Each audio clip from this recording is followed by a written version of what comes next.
Hey everybody, welcome to the Geek Fruit Show. I am Tejas. With me is my bro Dinkar. Hello. How's it going? Going well. I tried to move. Yeah, I saw it. I It was rotated great. into place. It was one of I've been expecting you kind of moves.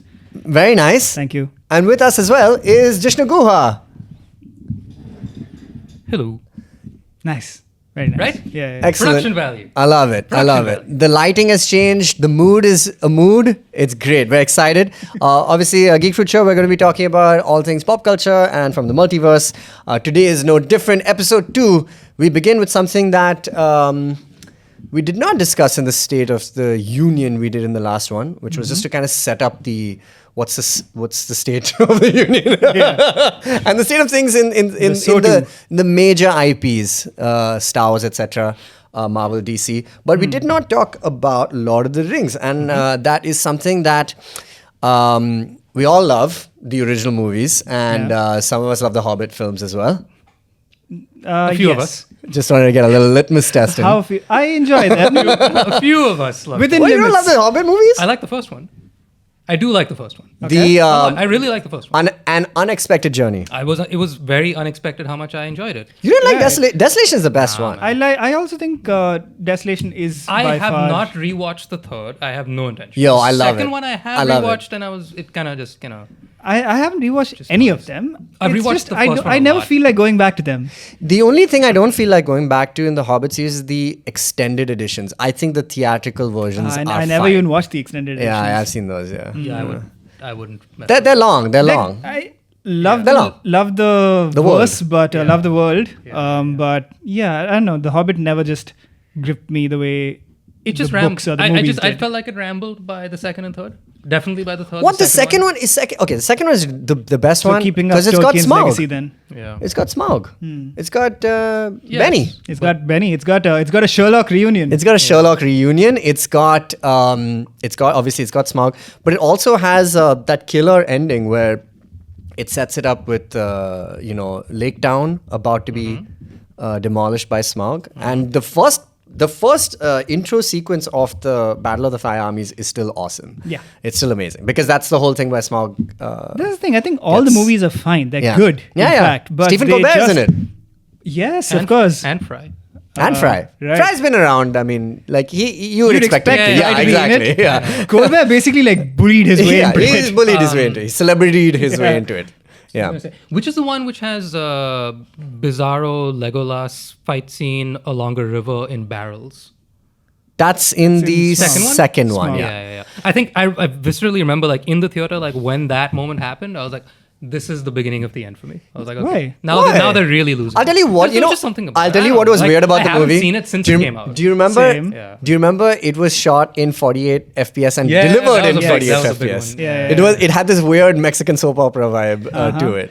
But it was. Listen, There was I love a those time movies. when that was so hotly debated, Yeah. and now higher frame rates are just the given standard for digital video, but no one touches it for film. Yeah, and as they shouldn't. They should not. still use it for live coverage. For sports, it's amazing to watch sports in high frame rate. But it just didn't make sense for that. Remember Gemini Man did it. It was the weirdest Correct, thing yes. ever. I haven't seen that one. Crazy movie. worth it? Absolute no. Definitely not. All right. But Lord of the Enough Rings clarity. is back in the news for Yeah. multiple reasons, which is why I thought we should speak about At it. least 2 reasons. At least 3 actually. What One are you of them saying? I don't even know what the third one is is. a think I slight. only know one. It's a slight sad one, Go which on. is an in memoriam. Oh. The actor Bernard Hill passed away, I did not who know played that. King Okay. Theoden. Oh, that's right. And one of the most epic guys in the original trilogy, Yeah. and also fondly remembered as the captain from Titanic. So he passed away. I mean, there's not a day that goes by, but like I very often use the phrase "my body is broken." Like whenever I do anything, any physical effort, I reference that meme. So I mean, the guy is it in does my apply a thoughts. lot. Yeah, he's around often, and then he's so many epic lines like where was Gondor? When Rohan, etc. He's got a lot of stuff. So he's quite iconic as that figure, Good man. and a great arc for him. To come from just the pawn of Grima Wormtongue, and then goes on to lead. the armies in the fields of Pelennor. Great actor, beautiful man. He shall be missed. So that was the first This bit was of. recent? Yeah, Yeah, literally this just was a week ago? last week at the time of recording. Yeah, so okay. late April, early May, something. so a sad one for Lord of the that's Rings sad. fans. Two more bits of news. Something we just saw before we started recording, which is the season 2 trailer for Rings of Power, the Lord of the Rings Amazon Prime TV show. So, which is set, in the second day, all of that stuff. We had all mixed reactions.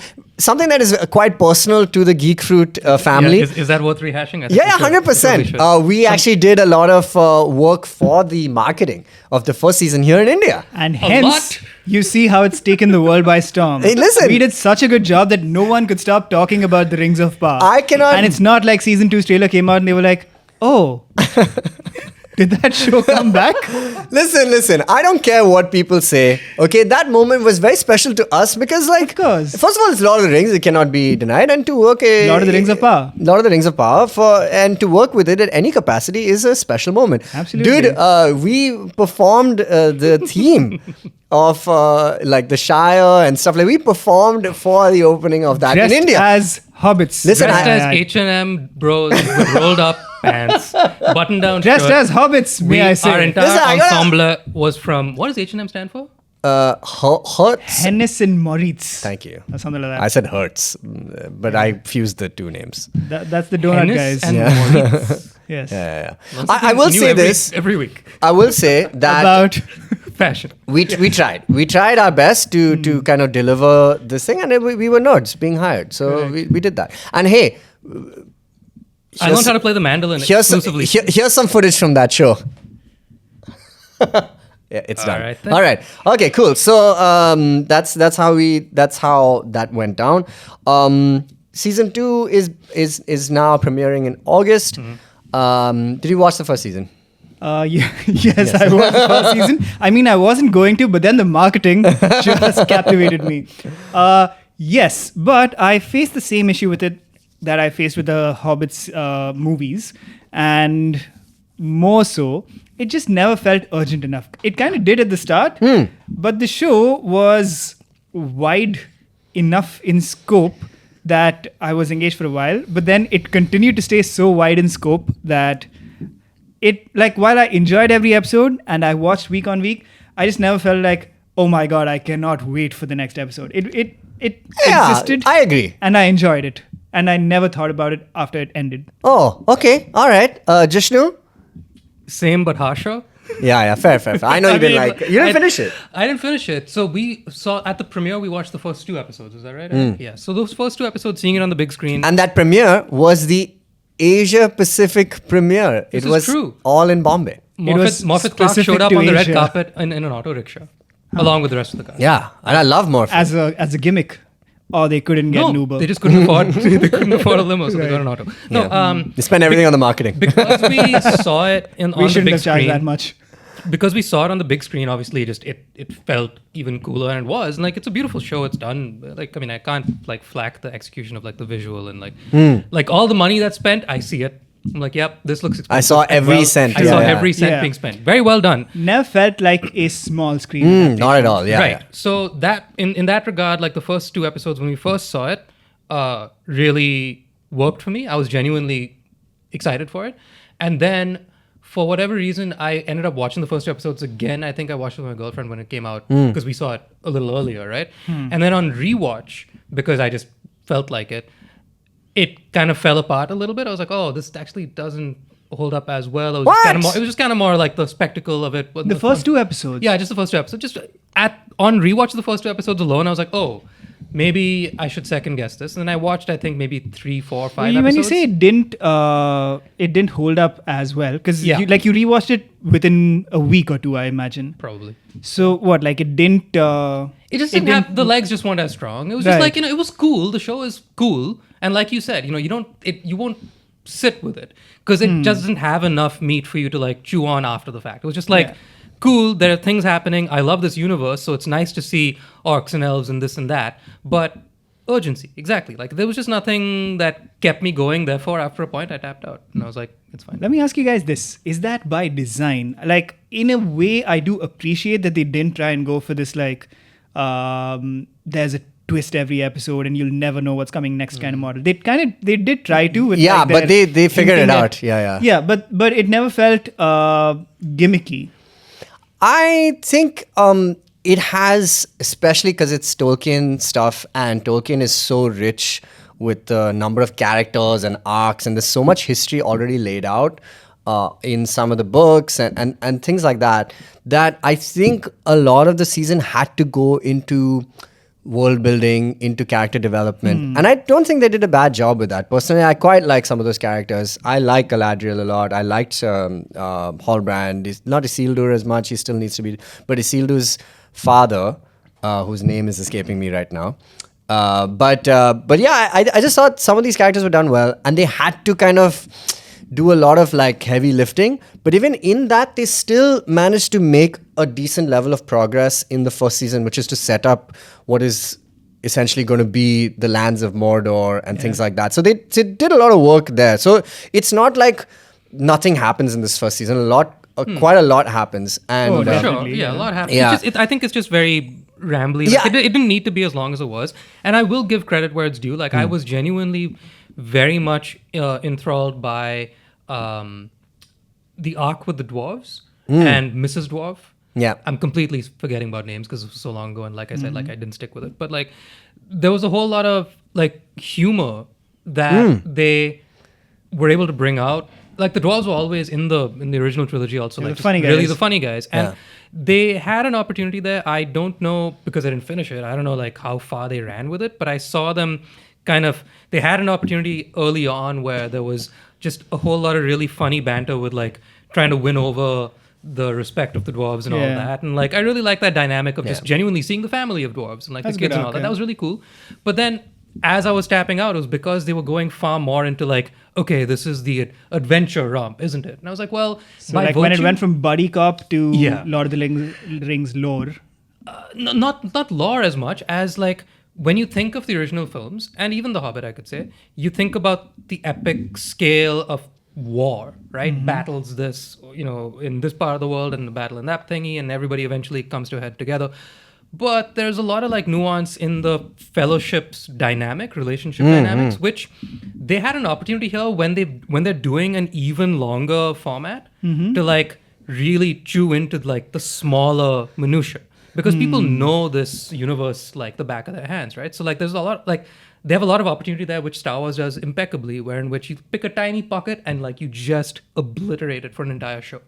And they didn't do that. So I saw them deviating. I mean, like I said, I liked didn't it. finish it. I I liked didn't finish it. So big caveat. But I saw them going back to like the scale, and I was like, It has to be. The whole thing is about scale, though. Like just look at it, blanket statement. To put it bluntly, they didn't really bring everyone together, right? Like all the arcs kind of stayed contained to those arcs. You didn't have like a everyone come together moment like you do in the Lord of the Rings. Yeah, not yet. It's Not too yet, early, exactly. I suppose. So yeah. is that maybe what is contributing to this possible lack of urgency that we felt?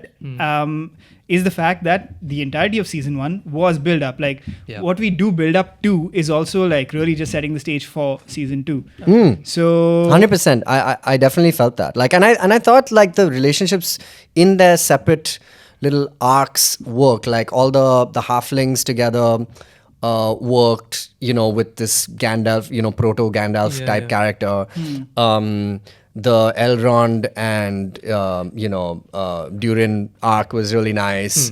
Galadriel figuring out that this guy could be somebody who's not who they claim to be, and then ultimately the reveal of Sauron is quite cool. I thought they did it quite well. Like it's done well. I know it's not a perfect show, but I think it has good scope and it's trying really hard. There was a lot of heartfelt moments. There's one moment I cried in the show also, so it's like it was quite heartfelt. There's a good there's some good moments in the show. say me this. While we're definitely going to see like more, I think, coming together of these arcs in season 2, what can they do to kind of like capture the audience that is on the fence still?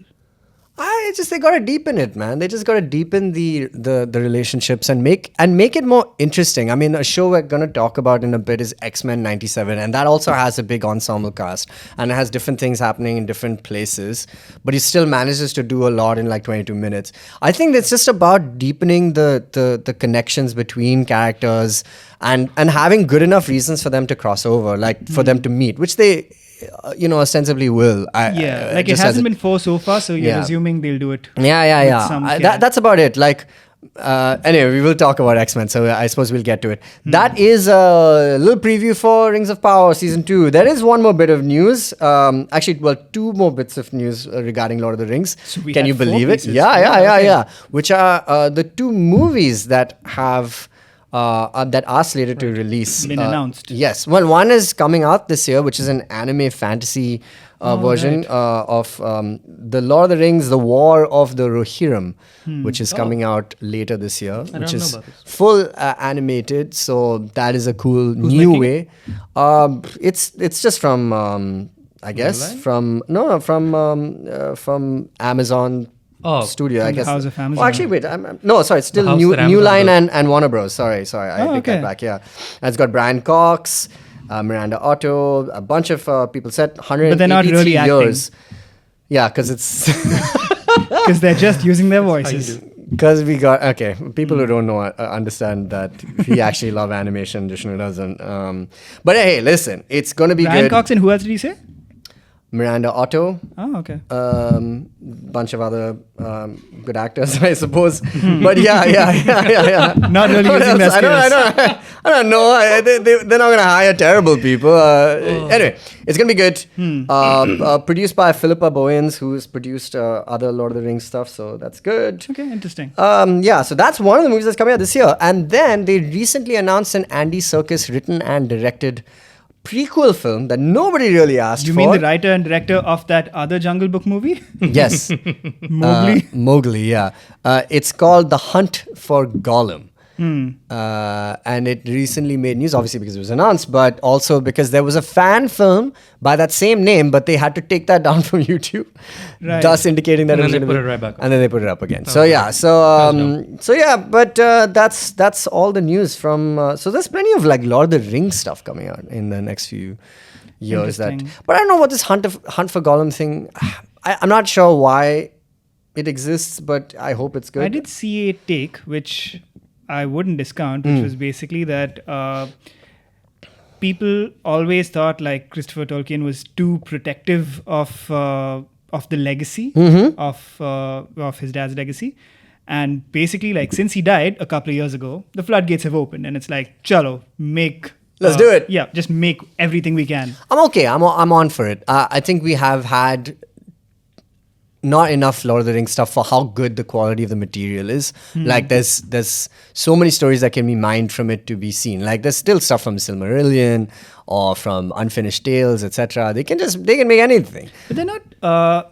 All of these, I'm assuming the Andy Serkis one included, are fresh material written in the world. They're not using the Tolkien material. They're not. Right? They can't, because then they have to buy the rights. So it's the same thing with Rings of Power. They spend so much money to get stuff that hasn't to buy the really, appendices. But like that's the thing. Like does it feel forced? I mean, that's a question that's up for debate. And I think it basically comes down to like, if it's good, it won't. That's it. It's like Andor, it reminds me of that. Like nobody really needed the Andor show. I mean, nobody really needs to know Morgan Elsbeth's backstory. But if one is done well, one isn't, then you can tell, okay, cool. Yeah, if somebody has a definitive use, like a good take on these things, and you can tell a story, and we'll get to more properties that have executed this really well, and it justifies its existence, so I'm fine with it. I'll take anything. I just like watching stuff from worlds that are familiar to me. All right, let us move on from Lord of the Rings. Thank you for that. We got to discuss the Superman outfit and the Superman drop that just happened. It happened some while ago, according to when this episode drops, but still worth discussing. James Gunn put out a picture on your screens right now of the Superman outfit, and it's Superman casually lacing up his boots. while he's there's a working for huge school. world-ending threat in the distance, and he looks very casual. He seems. I didn't fine like for this sure. photograph, and I wanted to talk about it. What didn't you like about it? I just think that why is this lackadaisical attitude from Superman when Brainiac is surely devastating some part of Metropolis? Yeah, I didn't hate it, but I mean, That was my first problem with it. yes, fair. My problem with the entire thing is it just like the vibe is not quite right for multiple reasons. One of them being this. He has underwear Superman's- on. Correct. Superman's casual attitude. Just the look of the image. James Gunn had to put out a comment clarifying it wasn't AI. Yeah, generated. it looks so Because mid-journey. it has Oh my this, like, god. it has that gloss and like slight soft lighting that you now associate with AI images. He said So- it's fully in camera. That's what he Fully in said. camera, sure. He's like, we actually got Brainiac. I trust that. But I mean, are you not aware of the landscape around you? Like, just don't make something that looks so. But don't you feel like AI-like. anything science fiction-y to this extent, where a huge orb flying in the sky, which is like No, radioactive and it's stuff, not it's gonna the- look it's not a little. the concept of the image. It's Yeah. it's literally the look. It's this like slight It's this look. sheen that's on the Yeah. skin tones. It's this like overly neon in the background. I didn't like Just it. seems I didn't very like off. Superman's like this whole thing that he's just kind of like he would be out there. I mean, I obviously I don't know what the context He's a is, but little that's he's like he's Also, there's no. We're never going to get more context for it, right? This is purely like a disconnected promo image. I don't know. We don't know that. I think so. Maybe, but you know the other thing about it is that when the references were given for this Superman film, a lot of us were told, "Oh, it's going to be hopeful, you know, Yeah. bright Superman for And all none of that seasons." comes across. And this vibe looks about as Zack Snyder as the previous That's one. the So, thing. That's my only Just and I know vibes we're it off. judging it off one image. Yeah, like I did not give it this much thought, but that is the only thought that I had was like, oh, this looks like something Zack Snyder would have done. My larger question is, what is this image supposed to do exactly? Like, I what think is it's it trying supposed to say? just announce Just David start the hype Cornsweet train. as. I mean, just Just start the envision hype Yeah, him. but like usually Yeah. there's some more coherent information you get out with a promo image, right? Like here, I assumed what we're seeing in the background is some kind of reference that I wasn't getting, but apparently it's just not. It might be like Part of you the film don't- might not be part of Yeah, it. Yeah, exactly. you don't know. I mean, I guess he's just holding his cards close to his chest still. I mean, this But then just why did he looks show like- us one card? And when we said, "Oh, what's that card?" He's like, "I won't tell you." It's By the way, teaser- this card I got in camera. It's the Yeah, teaser yeah. of the teaser of the teaser. I don't know. As far as David Cornsweet, see, listen, you could put any actor in this. It's really about the chops of like how well the character is written, first of all, and like how you know how he acts it out and how good the script is. So I'm not going to judge him for how he looks as Superman. I will say, it's yeah, fine. like there was a lot of there were a lot of comments about like how he just looks like Henry Cavill, right? And it's that I fine. disagree with because I mean, I like, don't think he looks everyone like who Henry plays, Cavill at all. Yeah, I don't think so. And also, like, there's a certain mold that everyone who plays Superman Yeah, has white looked boy. like so far. Correct, white boy with like a square jaw. It's fine. Yeah, that's it. That's It's basically basically- all the It's qualifications. James Bond. Brandon Ruth, who shame he could have been our guy, but He was the guy. You know, he did it on a hot a second. different medium, and you know. Yeah. Whatever. So it's television now, fine. guy. It's just I was a little disappointed with this. But also I realized it was James Gunn, and I remember like the Suicide Squad, and it was about as dark or about as bleak looking as this. This was congruous to that, if that made sense. yes. So I don't know. so this is the mode that James Gunn operates in the DC universe. Yeah, Clearly. He's like he's a Zack Snyder he's weekend like hand. I think he's, He's like a Ryan Reynolds-y Zack Snyder. Yeah, you're right. You're right. Yeah, I think you're he's right. definitely he's trying to make a very distinct voice separate to his Marvel stuff. He's right. Which is I think good. that's a really good That's point. very good. Yeah, fair enough. But it happens to be more in line with Snyder, which is on brand for the company. Whether we like it or not, we'll see. Fair enough. All right, that's Superman. Let's move on. This slightly closer to home. I thought you guys would try to get a reaction from you guys. Tabu, to star in Dune Prophecy Dune. series as strong, intelligent, and alluring Sister Francesca. I gotta be honest, I love this piece of news because the moment I heard about it, I was like, man, is there somebody more Bene Gesserit Than Tabu. than Tabu? True. From like, especially, do you remember her in Hamlet? What's it called? Heather. Yo, there's so Benny Gesserit. Yeah, very much so. So I was like, this is some good casting. Yeah. This is great casting. Is this Very true, by the way? First of all, I just love the news. I don't know I how assume true it's it is. true, But yeah. everyone is talking about it. It was in Variety, wasn't it? It's a Max prequel series called Dune Prophecy. And she's going to be Based the... on one of the extended universe one of the books right? that came out, but was a prequel. No idea what that's about. But yeah, hey, as far as casting goes, this a is Benny. bang on. Great actor. She's done like a bunch of international projects over the years, including she did like a Suitable Boy a couple years ago. Yeah, she did. And I love Tabu. I just want to put on the record. Usually, Okay. I'm always skeptical about like Indian casting and stuff, just because like I don't know how it's gonna go. I don't know if they're doing it as a gimmick, but this is bang on. Yeah. Do we know anything about the Absolutely. show? Who's I would making it? nominate her for National Treasure if we were playing last week's, Yeah, she last is a week's national game. treasure. Yeah. She is. She's great. Great But would actor. I nominate her for? That's the Yeah. Would it have We been your don't. best No bet? one needs a rehash of last week. But all right. So that Last was month. And considering that I don't like Dune the films as much, this comes as a That's why they refreshing. cast Tabu, to get like Indian folks like you into the theater. Yeah. Oh, You may be do we right. know- I know her. Do we know anything about the prequels? About who's making it or anything at all? No, nothing yet. It's a Max Surely there's prequel. been more stuff announced than just so we've this cast is the Tabu. only thing that they've told us about the prequel, that Tabu's in it? That is This the is- only this is- bit of this is news? it. This So is like what James broke, Gunn like- puts out a poster of Superman and the Dune guy's like, we have Tabu. This was in Variety. This Variety was said, already, like, yeah, man. This is a Without big deal. any other announcements, like not the director, not like when. We don't need anything else. We just need Tabu. Nice. Lead from the front. Great. Yeah, I love it. I think it's great. Good for Tabu Best as well. foot forward. And this reminds me a little bit of what they've done with the Penguin series, which I think is not out yet, or the Continental, which was a series that came out around the John Wick universe. So I think they're kind of taking their big movie properties, trying to bring them to like this Spin-offs. prestige space. Yeah, great. I like it. Tabu in Dune, great. Let's move on.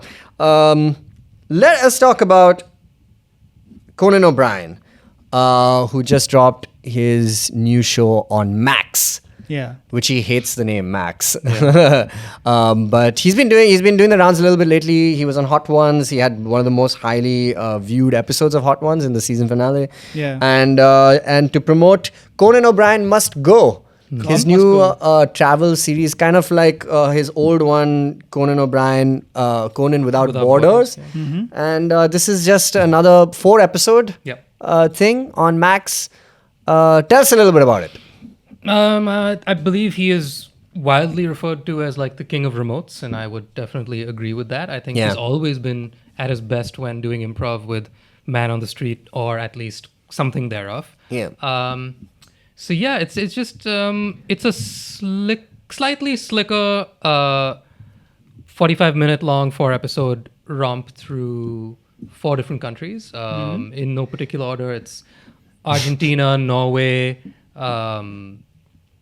2 others, wherever. Thailand? And something else, Some whatever. other place. And it's really fun. It's really solid, but Yeah. I have thoughts on it. I have thoughts. Yeah. So like I'm a big Conan fan. I think everybody is. I think that he's one of the most enduring kind of late night guys who's kind of evolved. His role has become even. He's constantly evolving, which is really nice. And so this particular phase in his evolution is an interesting one because I was very excited for it, and I believe it got delayed because of the writer's strike. It was going to come out earlier. Now I don't know if it's only 4 episodes because he's like beta testing or what, because like he easily could have done more. But here's the thing.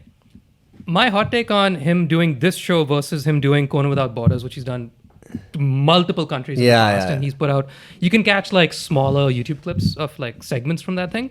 Those are great. That is a better show, I'd say. It is just a better show. And I think now the premise of this one, if you don't know, is that he has his podcast already. And then part of his podcast is that he interviews fans who write into him. Conaf, yes. Right? So that's really funny because that's basically just improv with a random stranger who's a fan of his, right? And then you find out like funny stuff about what they do. And obviously some of those fans are from overseas. And so the premise of this is that he's gone to visit some of his fans. Like surprise visit them. Surprise visit. You know, now the thing is, some fans work better than others because, I mean, you're going in blind, you don't know how it's going to land, right? And some really do work. Some don't work as well. But the big difference is, I think that when he did this show, it just felt like slower, or it felt like more clinical. It's so random. My God. No, it's not. I think it's not random enough. When he's at his best is like when he's, say, at a convention or at like something where there's a lot happening and there's a lot of stimulus. Yeah. And in this case, you're getting like long segments where he's in a room he's never been in before, in somebody's house, and it's all on whether or not that person vibes with him, because he's always operating at 11 or like in all categories, right? Yeah. He's always operating at 11, and it's a kind of a hit or miss, and there's a lot of miss in this. There's some misses. And the thing is that on this show, he has to like he's basically making up stuff like on the go. Like he has to just make material happen without any impetus. Like it's just like I saw the Norway episode, I think. That's the first one, yeah. So he goes and he visits this fan who's like a rapper and stuff like that. And he just goes to his house, he's just pulling apart shit from his house. That guy luckily is funny, but he meets another guy, one of the fisherman guy. Yeah. And he's like, we got zero chemistry, man. He just tells him straight up. He's like, we have no comedy chemistry whatsoever. But he still makes it work. But I just thought the editing of the show is very like anything. Like sometimes it's interspersed with voiceover. At one point, like I think he was just like, they were out of stuff. He starts talking about the drone. Like the drone becomes his friend in the show, and it's just like it's so random. Now the thing is, he addresses this, which is that he said this in a lot of marketing leading up to it. He's like, I saw that. I want you to know less. Less about the country. Less about the country when you watch this. Yeah. So he's doing the travel documentary format, which is pretty cookie cutter. We've seen it now a million times. And you would think, being as good as he is, he would be able to subvert it. Mm-hmm. I see him trying, and I see him failing. Yeah. And that kind of disappoints me. But the only thing about this is that Conan it's fine. It's okay that he... if I can forgive anyone... You can't have a bad time with Conan. Yeah, you can't have a bad time with him, and that's true. I know he's capable of a lot better, so just like... The thing is that it's so you can forgive him for anything because he's just so funny, and you'll watch anything of Conan because you just know that it's a fun time, with him. So it's not the best. It's a solid maybe for the episode I saw, it was like a 6, 7 or 10 or whatever. I think that's but it's still very watchable because he's very watchable. You watched all episodes, Jaggi? I watched all. And inconsistent, you would say? Not inconsistent. I think they're all like a 6 to an 8 on 10, and the 8 on 10 comes right on cue with his like secret sauce. Mild spoiler. Mm-hmm. He has Jordan Schlansky on one. Yeah, and of course, obviously that he's there in the because promos, here's the difference there. They go to Italy. They go to Argentina, right? And so it's no surprise if you know who Jordan Schlansky is. Like he's a long-seated thorn in his side, and they have great chemistry together, and they constantly improv, and it's always amazing. It's always pretty much the same gag that just works 10 on 10 across the board. And so in that regard, in this like improv heavy thing, when his Ace in the Hole comes out and you insert Jordan into a thing, you're doing improv, but it's such familiar territory that I'm like, that's so kind of safe. a cheat. It's a bit of a cheat code. Like, we knew this would work. Dude, I think he's found his new Jordan Schlansky now with Dr. Arroyo. Yeah. If you guys saw Hot Ones, he's got this like recurring character who comes on. He's his affordable doctor who actually is not really a doctor. He's just like a guy. And so he had Dr. Arroyo on Conan O'Brien, the pod. And it was maybe one of the best episodes he's had in a really long time. Because that guy is an improv genius. I'm sure he's obviously got a history. I don't know what the actor's real name is. He's been Jose Arroyo. He's been a writer on Conan's shows for like decades. He's absolutely killed it. And this character has great legs, man. It's gonna go... he should bring him back now, basically, for everything. He's like a new Schlansky. It's basically as good as Gorley or Schlansky himself. You recognize him from he would play a lot of characters in the show. He was one of one of those guys. Yeah. He's killed it. He's absolutely nailed it with this character. Always So and he's just so funny on this. They set him up so easily with stuff, and he'll just give you the most vague fucking thing. It's great. He's awesome. The flack we're throwing at it, besides, I am hopeful that he does more of the thing, because I always want more Conan, and I think that I'm very optimistic that the next one, if and when it happens, will be different enough that they'll learn from what worked and what didn't. I wonder what they're trying to do also though. So I haven't seen the show yet. I will get around to it. It's on Geo Cinema. Oh, is it? Yeah. Oh, wow. HBO and Max content Yeah. goes to Geo Cinema. Yeah, that's why I saw The Rehearsal is also on it. The Like Rehearsal all is the also on new cool HBO, Max on stuff Geo is there, Cinema, I mean. Yeah. Yeah. I don't now. I've been like a Conan guy since well before day one, right? Like I was genuinely like following the news and excited when he got the Tonight Show, and I was like one of the same. many rallying cry people when he lost it, and so on. So like we've been around. So just establishing our credentials for just like set a base for the flack we're throwing at this show. Yeah. I don't quite know what gear Conan is operating in right now because he quit his show, which I think was a very good decision. He could have kept doing what he was doing, but it was kind of like he was operating in a gear that didn't quite make sense given like the other hosts around him who are like a lot more politically focused and so on. So he retired the show, I think, at the right time. He also clearly wasn't as interested in it anymore. That's why he was doing so many more like travel remotes. As soon as he did that, the first thing they announced, even before I think the podcast started, or like the podcast was going on in parallel, but like pretty soon after the show ended in like late 2020, I want to say, they announced that he would be doing stuff with HBO Max. And he said that he'd want to do like a lot more travel shows. Right.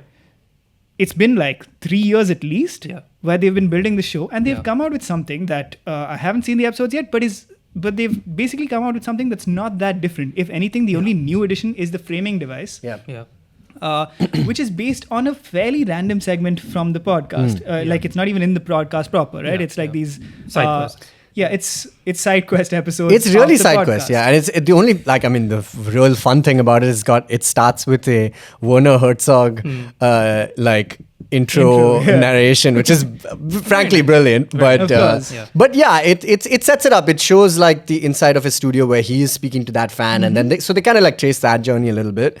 So that setup is pure. It's like it's there. Yeah.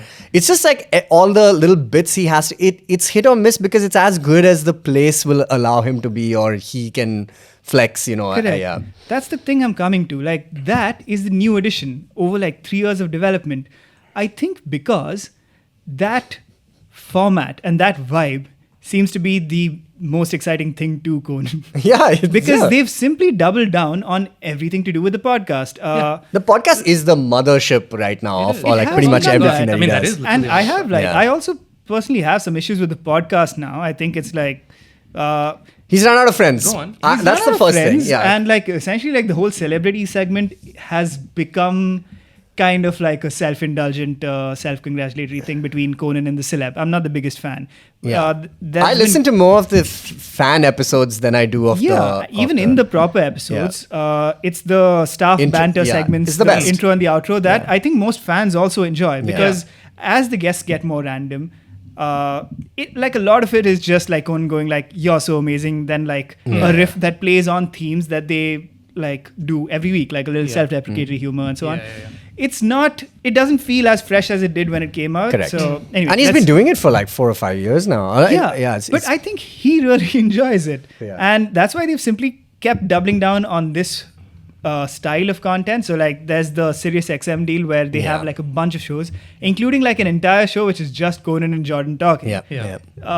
Which also is like hit or miss. I think It is. by like. Almost by definition, when you do stuff like this, Yeah, like when you do a it's- bulk of content of this nature, I think, you're never going to get it all. it's not all going to be like Yeah, it's all- ace, right?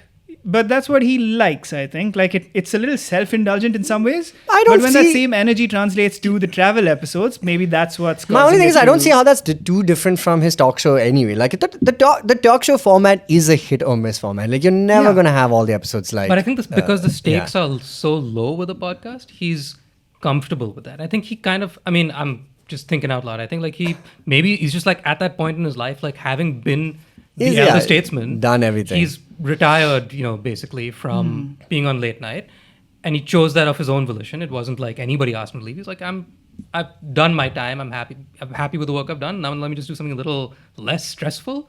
Podcast is definitely less stressful. The best stuff that I think we can all agree with is the things that are on his familiar, friends and coworkers. Everybody likes that. He'll throw in a little bit of a gambit when he brings in a fan. That usually works more often than not. Celebrities, he's interviewed celebrities his whole life. So obviously he knows how to do that. There's pandering involved. There's, like you said, it becomes a little clinical in the way of things. But like you also said, when you do 400 of these, it's going to happen. So kudos for like making the effort to go to the middle of nowhere, in Argentina and like take the effort to like drive 3 hours into the forest to get that one stupid gag. But, and they are stupid. And they are dumb.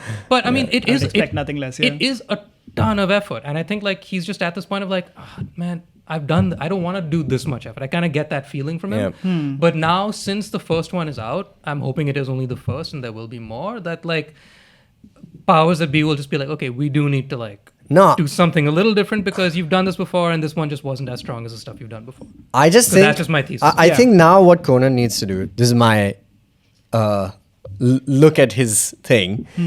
Here's what I think. I think Conan now works best as an addition to something else. Like, like he's best as a insert into somebody else's bit of like, remember when he would host Comic-Con? It was like he needs a live audience. He's incredible when he does that. When they do Chill live Chums episodes of the podcast. They do, yeah. They When do, they do Chill Chums, Chill Chums are like, he's brilliant. Such good episodes. But it's a very different kind of setup. Sure. He needs to be insert. Like even on Hot Ones, maybe one of the best Hot Ones episodes apart from like Dave Grohl or something like that I've seen that is so wild. But also like, I think it does worth mentioning that not that everybody uses this, plays up to this in Hot Ones. Some people do, most people don't. He is performing in front of a live audience there.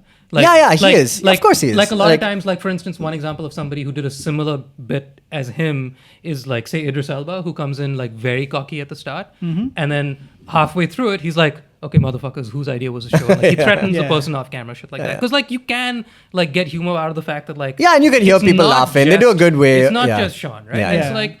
Conan chose to like play into that, and that's when he's at his best. When he's like, he also like came in with a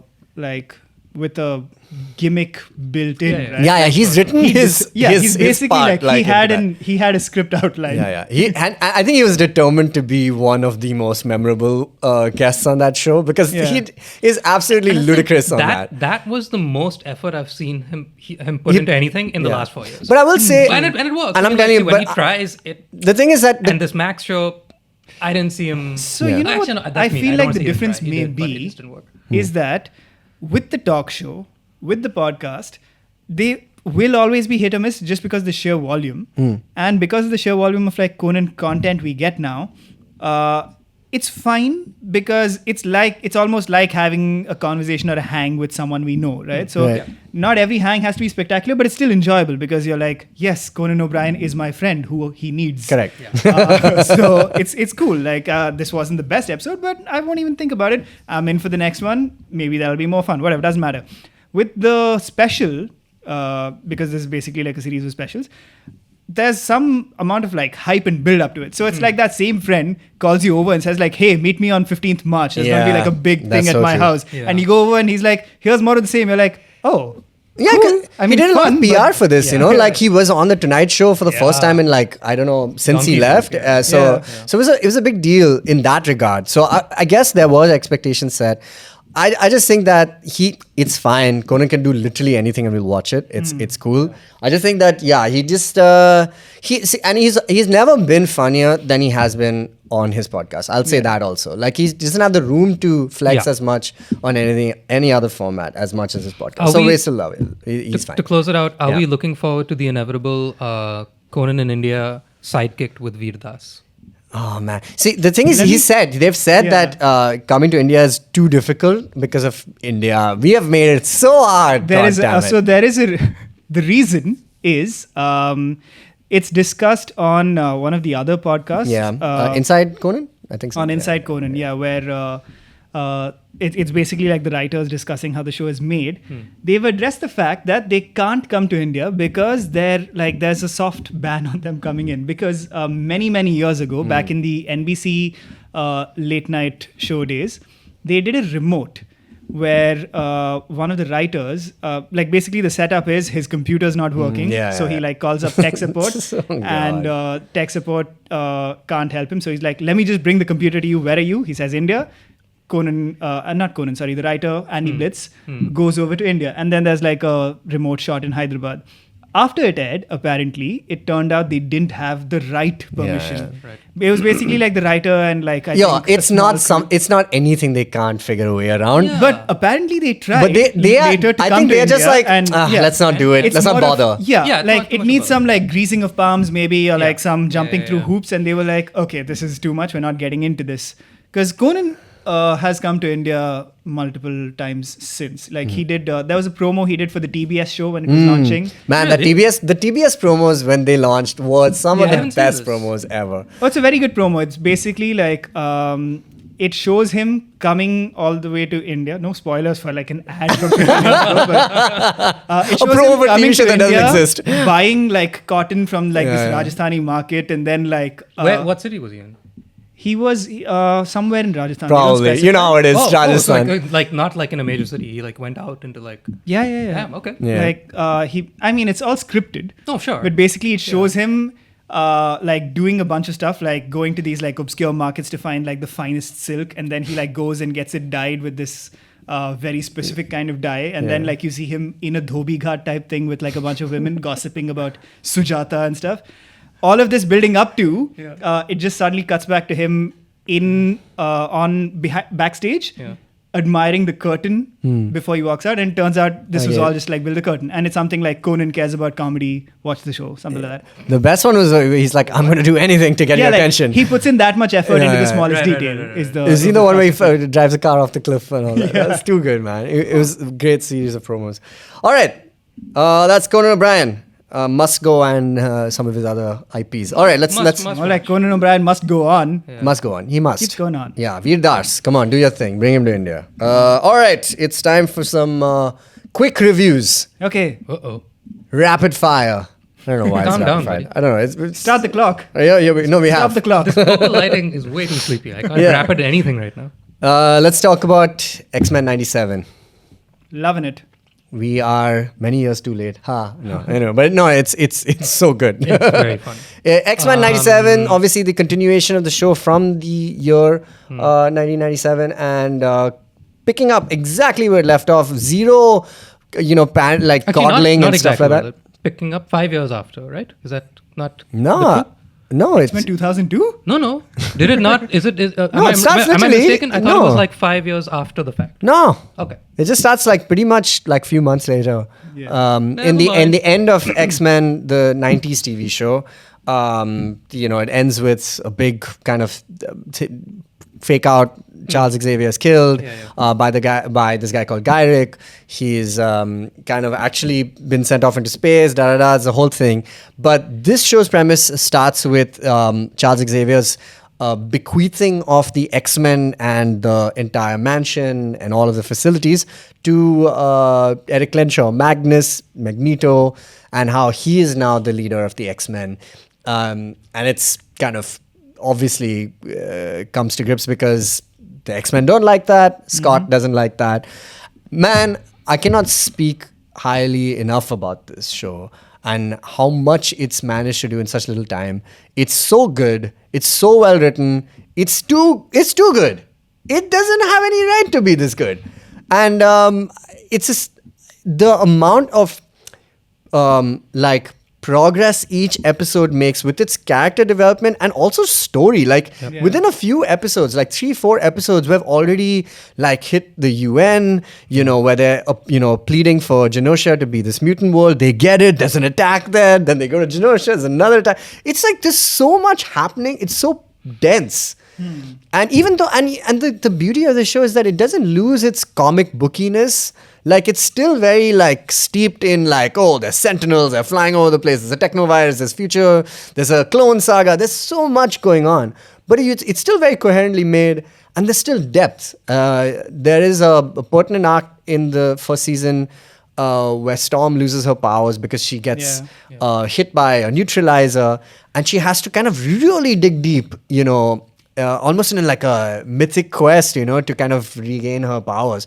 But even that is meaningful, and it's beautifully done with Forge as a side character. What did you guys think of just getting back into this world, this cartoon world? Did you expect this to be as good as it is? for a Marvel series, which hasn't been doing as well, Mixed. Yeah. But yeah, I mean, firing on all cylinders, they're killing it. Did not expect it to be this good. And like you said, I don't think it has the right to be. But it's clearly been made with like a lot of care, which I think really shows. It like, really Man, shows. insane. like aside from the fact that it just nails the vibe, it's being written by people who get exactly what that old show was. Yeah. And I think you could watch this fresh, like without ever having seen the old show, and it still works because I pretty much am. the It works like a comic book. I watched it very casually and very little. The original when Yeah. it came out. So like the it's same, been yeah. Like I never 25 followed it week years. to week. I would like I've I've seen seen plenty of random episodes. episodes. So like I have Yeah. zero continuity in my brain. So I'm basically watching it fresh. But it still works because you can see that these are lived-in characters, right? Like Yeah, they're absolutely. working with the wealth of And they material. have so much history in that show, which is referenced often and is kind of like important to the plot here, but not enough for you to kind of go like, oh, if I miss that, you kind of know, okay, the Phoenix Saga has happened. We're kind of Yeah. familiar with some of the major beats, the Days of Future Past beat, Cable, etc. They are heavily referenced here. Some of the villains are referenced here.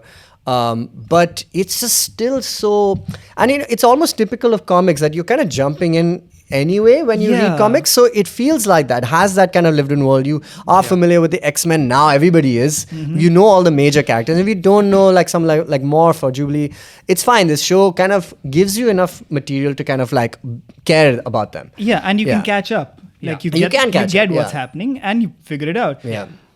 I think another reason it works so well is it nails like the format so Yeah. perfectly, right? That it ensures every episode is tight. that, like, that, so eight, tight. that 8-minute burst. Yeah, you can see like Oof. you can sense an act break, which obviously like used to be because you had to cut the commercial. Yeah. They don't cut the commercial, but still it's so tightly written that it doesn't have like that slightly rambly feel that streaming shows tend to have sometimes, where it's just like, okay, you can't really tell when an episode ends or another one Yeah. begins because they're trying to tell one unified story. Here they are telling like a larger story. You do have like a couple of larger arcs going on, but still every episode is like entertaining by itself. Yeah, Yep. it is Yeah. so good. In fact, like they addressed also so many, I'd say, issues that other, the previous show. Like obviously it was a kids show when it came out, but it's still, the X-Men has always been a serious IP for Marvel. It's like a civil rights based kind of like thing about prejudice and discrimination, so it's always going to have this heaviness, but they still managed to tackle that. And like some of the characters, like a lot of people have had beef with Cyclops because he's such a stick in the mud, and he's kind of known for being that, but they've given him so much depth here, man. Like they've given him a reason for being this asshole kind of leader. But because there's somebody has to do that job, it's like, and they've really given it room for him to breathe and to feel human, in this show. I just think it's just done remarkably well, and like again, just like has come out of nowhere, and it's got some of the like dark, like some of the real world stuff, like a show like Invincible or something has, where they're tackling some really like darker issues that you can't really put in an anime, like you wouldn't see genuinely in an animated show, but it does all of them. And it still is really fun. It's got like all the Wolverine gags, who kind of almost takes a backseat in this show, He really Which is cool. which is I'm great. fine with Yeah, that. it's He's had enough time in the spotlight. yeah. He's So it back is, again. and he's still kind of there. He's very present. Yeah. You know he's there. He's always there with his one-liners. He's perfect. Yeah. And the fact that they brought back the cast, it's brilliant. The only man. thing is you gotta give Gambit his dues. Yeah. Yeah. Oh man, brilliant! What a fucking show. Anyway, this is great. If I can harken back, I love a harken, to what we were saying about some issues that I had with Rings of Power, and what I think similar issues with a lot of Marvel properties prior to this in the last year or two. Take like say your Secret Avengers and whatnot, which this show does the exact opposite of. Secret to its Invasion. credit. Secret Invasion. Yeah. Secret Invasion. Can't say the name. It's so bad. The point is that this show is non-stop. It does not pander to the audience. Like you said, you can watch it clean, but they don't care to like give you a Yeah, they don't a spell soft things out. recap. They don't spell things out for you. It's like the least childish kids show ever. Oof, yeah. It is so like fucking hard-hitting, relentless. man. Yeah, it is. It relentless. just keeps going, and it assumes that you are smart enough to pick it up as you go. Yeah, Yeah. definitely. Rings of Power, a lot of the Marvel properties of late are just like stretching something out. Like, okay, we're seeding the fact that this guy may or may not be Gandalf. Let's wait for 8 hours. Like, no, we get that you seeded it. More like We wait get for it. 22 minutes with X-Men 97. Wait for 8 minutes because that act is going to finish. That's true. And then by the time we come back to this act, and maybe in the next episode even, we've moved 5 days hence. And the guy that we seeded has now become a full blossomed flower, and now he's a goddamn tree in the next episode. You know what I mean? Like, it just moves. And that's what I like about the fact that, like you said, it's made with care, but it just wants to be whatever it feels like being at the time, as opposed to what I feel like when I see the other shows. I see a bunch of suits sitting around saying, people like this character, right. let's sit with this yes. character. I don't see that because, like, the thing, like, say Gambit, for instance, right? Gambit has not been a major player in the cinematic universe. Yeah. He's basically been sidelined. Rogue was kind of a miss in the first X-Men movie. Did I Like, nobody imagine Hey. this? But wasn't there supposed to be a Gambit movie with Channing Tatum at one There point? was talk. I mean, there was talk in it. But the point is, Gambit is basically one of the lesser-known entities. Rogue, even though she was in the first trilogy, Very different character. very But very character. different Rogue, And yeah. so, very different Rogue. And so, like, to basically hedge their bets on these two guys being the emotional, like, romantic, Woo. or as opposed Too good. to Scott and Jean, Yeah. who are familiar territory, and they very much are a big romantic, like, core of the thing.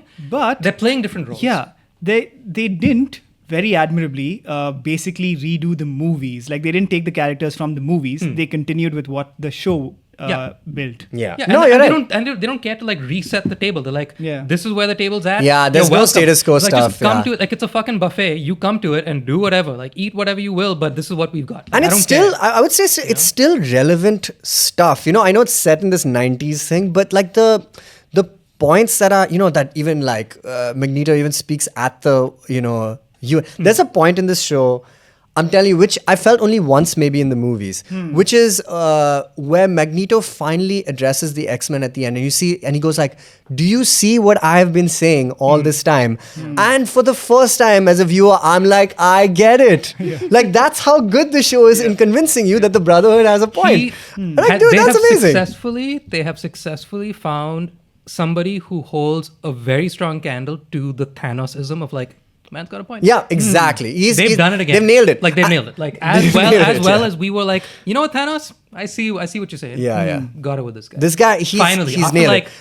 And how the many writing, times have we seen Magneto on screen? yeah. Like Plenty of times. Yeah, a dozen. There's if only not once more. in the end of First Class where Yeah, true. I mean, when Fassbender does it, it's great. Also, They've come close. Yeah. But this one is this one is bang on, and man, the writing is so good. Like, you know, there's this obviously, you know, the famous line "To me, my X-Men," right, which is the title of the first episode. But the way they spin it is so good, where he's just like, so according to, you know, Charles's will, you have to now come to me, my X-Men. You know, it's Yeah. like just the ways of like taking all the familiar concepts and like spinning them in just writing. Like, there's another great line in the show where, you know, Storm and Jean are talking, and you know, Jean says, or Storm says, or Jean says to Storm, she says, let them mind your weather, you know, go make them mind your weather. And she's like, and let them weather your mind. And I was like, oh, fuck, this show is so good. It is so good. Nice. I was like, yo, who writes like this, man? I wish Tight. Star Wars would write like this. Yeah. You know, just, Let them war your stars. Yeah. You're like, holy shit. yeah, it's fucking Turn great. around on you. Amazing. Anyway, X-Men 97 is fantastic. Probably one of the best shows I've seen this year. Yeah. Let's quickly rattle through some other films and TV shows that we saw. I just want to quickly say I saw Bad Batch. It concluded. It was great. I loved it. I know a lot of people didn't think it was that good, but Oh, really? yeah. I mean, What like level? it's season 3 has its issues, but it ends on a very, very beautiful, touching note and a setup. So there's more potentially. I don't want to leave the animated Star Wars universe by any stretch. It's so well done right now. It's so. Is there any sign of it going away? I mean, right now, Tales of the Empire is the last announced thing. I mean, we'll see now They'll whether they announce more stuff. I'd be stunned if it's. But yeah, it's brilliant. Did you guys watch Tales of the Empire? Yeah. Okay.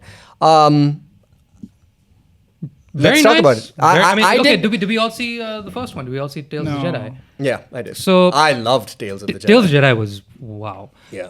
Mostly because You didn't see Tales of the Jedi? I didn't know. It's great. Tales behind. It's Dooku and Ahsoka, like these two parallel stories. Nice. So good. Similarly here, they've done Morgan Elsbeth and what? No, wasn't Tales of the Jedi? Didn't it cover more people?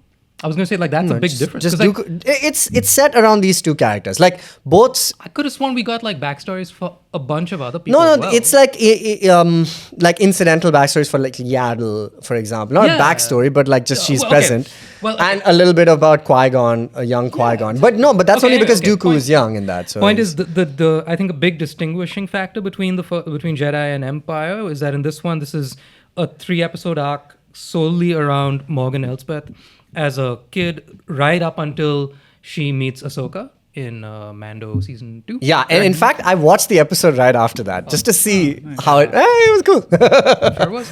Yeah. And then the other being Barriss Offee. Barriss Offee's continuation from and the last time we saw her, like, now the thing is, I've seen all of Clone Wars, but Okay, because so- there's so much of it, Just for those My who don't know, brain can't compute Barriss where Offee people are. is the Jedi who joins the dark side because she's kind of wary of the Jedi Order. She's the one who plants the bomb in the Jedi Temple and then frames Ahsoka, and that's why Ahsoka is tried. She tries to defend her innocence, and then she is proved innocent, but she leaves anyway, and that's how she's spared of Order 66. So it's a kind of a she's a kind of a clinical figure in the Ahsoka story. she's pivotal to a plot that has not been seen on big screen. So Yeah. here's the thing. So what they And I've hated Barriss for a long time for doing this shit, okay? So I needed this. I needed it. So one way to think about it is that obviously more people have seen the live action big screen stuff as opposed to the TV stuff, right? And so in Tales of the Jedi, we get backstory for, like you said, Dooku and the like, and people that everybody knows. And so Ahsoka, yeah, they're two famous people. like two yeah. big, big Principal, fan favorites. yeah. And in this one, we're talking about Morgan Elsbeth, who is definitely not the hot ticket item from And the also, Ahsoka show. kind of, did we need it? That was my only thing. Because like, she And- bites it in Ahsoka. And then Sorry, we have spoilers. Barriss Offee, who, pivotal as she might be, is definitely a lesser known entity. And done really well. I thought the Barriss Offee arc was good because I needed that. It was Filoni through and through. The man always delivers. Maybe not. No, the maybe man. I don't know if you've maybe not seen with that. Ahsoka, Have you but- seen that meme, which All is this- that one guy's coding on, like one guy's designing a UI UX thing, and one guy's coding it, and one guy's singing and just designing, and the coder's like going click, click, click, click, click. I feel like Star Wars is all constantly doing this thing where like Star Wars is like going like, yeah, we're making Star Wars, and like Filoni's just like trying to fix all the fucking issues of fucking Star Wars, like. He's holding the ship together. He's holding it together. Yeah, you're but right. to be fair, now he's also been one of the people who's fucked the ship with Ahsoka. So, Right. So he's giving Morgan Elsbeth the backstory that we may or may not have needed. This is up for debate. I didn't think it was necessary, but I did like the interaction between her and I'll take any amount of Thrawn. So he was I mean, cool. I think Look, it's what it's- we were saying earlier, where you could ask this question about anything, right? Like, especially in the Star Wars universe, you can always say, like, did we need this? Yeah. If the story is good enough, Yeah. it ceases You're to right. matter at that Yeah. point. I Like will without come to doubt. another point about this, but yes. My main takeaway was that this was about as good, almost as good as anything that Filoni's ever made, and that like his execution of like the story he was telling was impeccable. Yeah, it was good. Because all his stuff just snaps. It just moves through really quickly, like lesson learned. And these are Boom. really short He doesn't episodes, mince like words. 11 minutes. There's like Right. very little dialogue in these. Also, they're very Which is like also kinda vignette- cool. which is very cool. They're just Yeah. like vignette-y kind of things, and so they're really nice. So like they're really fun, quick, easy watch. It's like an hour max or like 90 minutes for the entire thing, and in that regard, great. Like my boy did exactly what I wanted him to do, what he always does best. But yes, did we need it? I don't really care about these characters as much. Nice to know more about them. Love a good Thrawn. Hooray. But yeah, I don't like. Do we want another Tales of the Wookiees or whatever? I'll take a Tales of the anything. But I will say, though, and this is why Bad Batch is so good, is because I still think the clones are some of the most compelling characters in this thing. I Yeah, would for love sure. to see more about Rex and like Echo. Where do these characters go, man? I want to know what happened to them during the main rebellion, during the episode 4 to 6. I could take anyone. I think they do need to use some of the more popular characters. Morgan Elsbeth is somebody who just was introduced only a couple of years ago with Ahsoka. And Diana Lee in Santo, I mean, she does a good job, but it's like, she doesn't exist. She's dead. So, you know, Also, a big thing was that a big fine. elephant in the room was once we realized that, oh, we're going to watch a 3-episode arc with Morgan Elsbeth. It was just like, this could have been Ray Stevenson. And I It would have could been have really been. excited. Once again, But could once have been again, a great. I'm sad. I was sad just film. reminded of being sad. I was like, God. Let's move on. Next up, we got some movies. To review. We like movies. Tell us about Fall Guy. Fall Guy is a great watch. Yeah. 2 thumbs up. All right. Basically sums it up. Yeah, really fun. It's a solid, like, breezy action Standalone. Standalone, yes. Not which is inspired incredible. by a prequel, sequel. I mean, it is based on existing IP, weirdly, because it's based on the Fall Guys TV show, which I do remember watching, like, in... Oh, I see. I didn't know that. It's about 2 stunt performers, I want to say. I don't remember it very well. I literally remember, like, seeing it... like while my dad was watching it when I was like 4 or 5. Oh, okay. I didn't know that. Okay. Yeah, a very old show.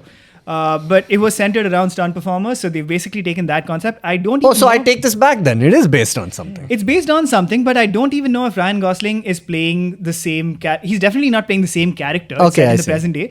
I don't even know if they've taken like the name of that character. They've only taken the name of the movie, as far as I know, and the premise of the lead character as a stunt performer. So yeah, really fun. Directed by David Leitch. I who, love David Of course, Leitch. was He's a stunt great. performer himself. Yes. Was on the John Wick movies. He directed Atomic The first Blonde. one as well. He did Atomic Blonde. Yeah, He he's was on great. the John Wick in that he directed. He directed the first one, I think. If No, I'm I not don't think he mistaken. directed And it. then I thought Starsky he was did the all of stunt them. guy on Wick. I might be No. mistaken. He Wasn't Wick the other dude? What's his name? Stalsky, but Chad Yeah. No, but he did the second movie onwards, I think. Ah, okay. So I think the sure. first one was David Leitch. If I'm not mistaken. Yeah, so This he could be knows what he's fact-checked. doing. Hey, are you still fact checker, Dinkar? Yeah, of course. He Give goes me to 5 his minutes, phone. I'll tell you. we assume that you are the fact checker. Yeah, so he also did Bullet Train, Yeah, which was a lot more I mixed. didn't see that. That was the Brad Pitt one, right? Yes. Anyway, so he's obviously talking about something he knows when he talks about life as a stunt performer. So what needless you to know. say, the action is spectacular. Like there's plenty of like real, very well done stunts. Refreshingly, Ryan Gosling has been like hyping up how he's done like very few of the Few of the stunts. stunts, So there's yeah, I like, know. great stunt performers on it. Yeah. But yeah, the movie itself is so nice and light and breezy. Like it doesn't take itself too seriously. Like the plot is a little like wacko. But Does it fall into like, when you say light and breezy and kind of wacko, are we falling into like The Rock, Jack Black, Jumanji? no, it's not. It's not a comedy. It's like it's a really good, It's not a funny action movie. It's a comedy, but not. It's like an action movie with comedy in It's it. an action comedy, So right? we're going, so it's not we're like going Rock, Jumanji is. We're going Rock and whoever the other person in Jungle Cruise. Emily Blunt. Oh, yeah, right. I love Jungle Cruise. I think it's underrated as fuck. Okay, I'm just saying. I've watched that movie 3 times. Daniel Don't ask me. Radcliffe in What. that? No, that you're thinking of the Lost. Was that? Hey, come on. Lost Temple, Lost no, the Prophecy, Lost. Prophets. The Sandra Bullock, Channing Tatum, Yes, Brad yes. Pitt, Daniel Radcliffe. Lost City. Lost City. Lost City. is- Fuck, it's such a vague title. Come on, it's crazy. that's nuts. They lost it. I love that movie. That was great. Anywho, so you're saying. Fact check: David Leitch co-directed John Wick, uncredited. Correct. So he basically like So he was did it. around the entire time. That's mean. Yeah, it's a bit mean. Co-director, but he's uncredited. As in, I'm guessing he was like basically like stunts plus second unit, and he was important enough that after the movie came out, they were like, yeah, he co-directed it. Who knows? But no, he Ghost didn't get directed. a pretty penny for He it? also, of course, sure he directed Atomic Blonde, Deadpool 2. I forgot about that. Hobbs and Shaw, Oh, great movie. and Bullet Train. And then- Hobbies. and then The Fall Guy. So yeah, it is. It's an action movie with good action and plenty I of cracked comedy. myself up. It has a lot of. Sorry, continue. It has a lot of Hollywood-centric jokes as well that like work really well. It's kind of like Ryan Gosling operating in something of like a Ryan Reynolds mode, but less self-aware and like. He's really changed after the Ken thing, right? He's kind of like I think he's this- always been like this. I agree. He was like this in, I remember, like Nice Guys and stuff Yeah, like that. He's got exactly. this kind of like chaos energy as part of his lead dramatics. You know, he's done a lot of drama as well. But this is a good course. space for him. Like he's I think this is like he's good- a good Ryan to be in. operating as a Chris almost. If that makes sense. Is he doing Ryan Reynolds better than Ryan Reynolds? Because I've never been terribly endeared to Ryan Reynolds, and I know what you crossing mean. my fingers tight for this new Deadpool, but Yeah, he's not really doing Don't do Ryan it. Reynolds, I will say. Don't do but it. don't cross fingers. Don't expect from Deadpool. I'm expecting I think it's going to be Don't more expect. Deadpool than Wolverine. Don't expect. He's going to Deadpool? take Wolverine and bring him down to his level. That's Yeah. what it is going to be. Yes, he is doing. my boy. Let's not get into like the better situation because I think Ryan Reynolds does a very specific and very different thing. Okay, so he's So not Ryan Gosling- he's not doing he's a not doing Reynolds. that, He's not but doing it. Okay, good. he is doing what he's doing very well, Good. which is Yeah, like 'cause he's I like- operating in the same gear he was with with the Ken role and so Sure. on. All the nice guys actually. Yeah. Yeah, Very, because he's never missed for me. Like I've never like been. Ryan Gosling, he's I've great. never like been like wow. He's up what there together. with He's Chris never- Pine for me. yeah. I haven't He's seen great. enough. I haven't seen Pine in ages. Chris Pine is one of the He just directed a great movie that's actors. coming out. Yeah, Where's it's he just been, the Pool Man is What's out. the last couple things he's Soul been in? Man, Check yes. some facts. What's the last couple things Pine? He has was been in in? Dungeons and Dragons. We just saw that That's right. last year. I missed that one. Yeah. But previous to that, like what?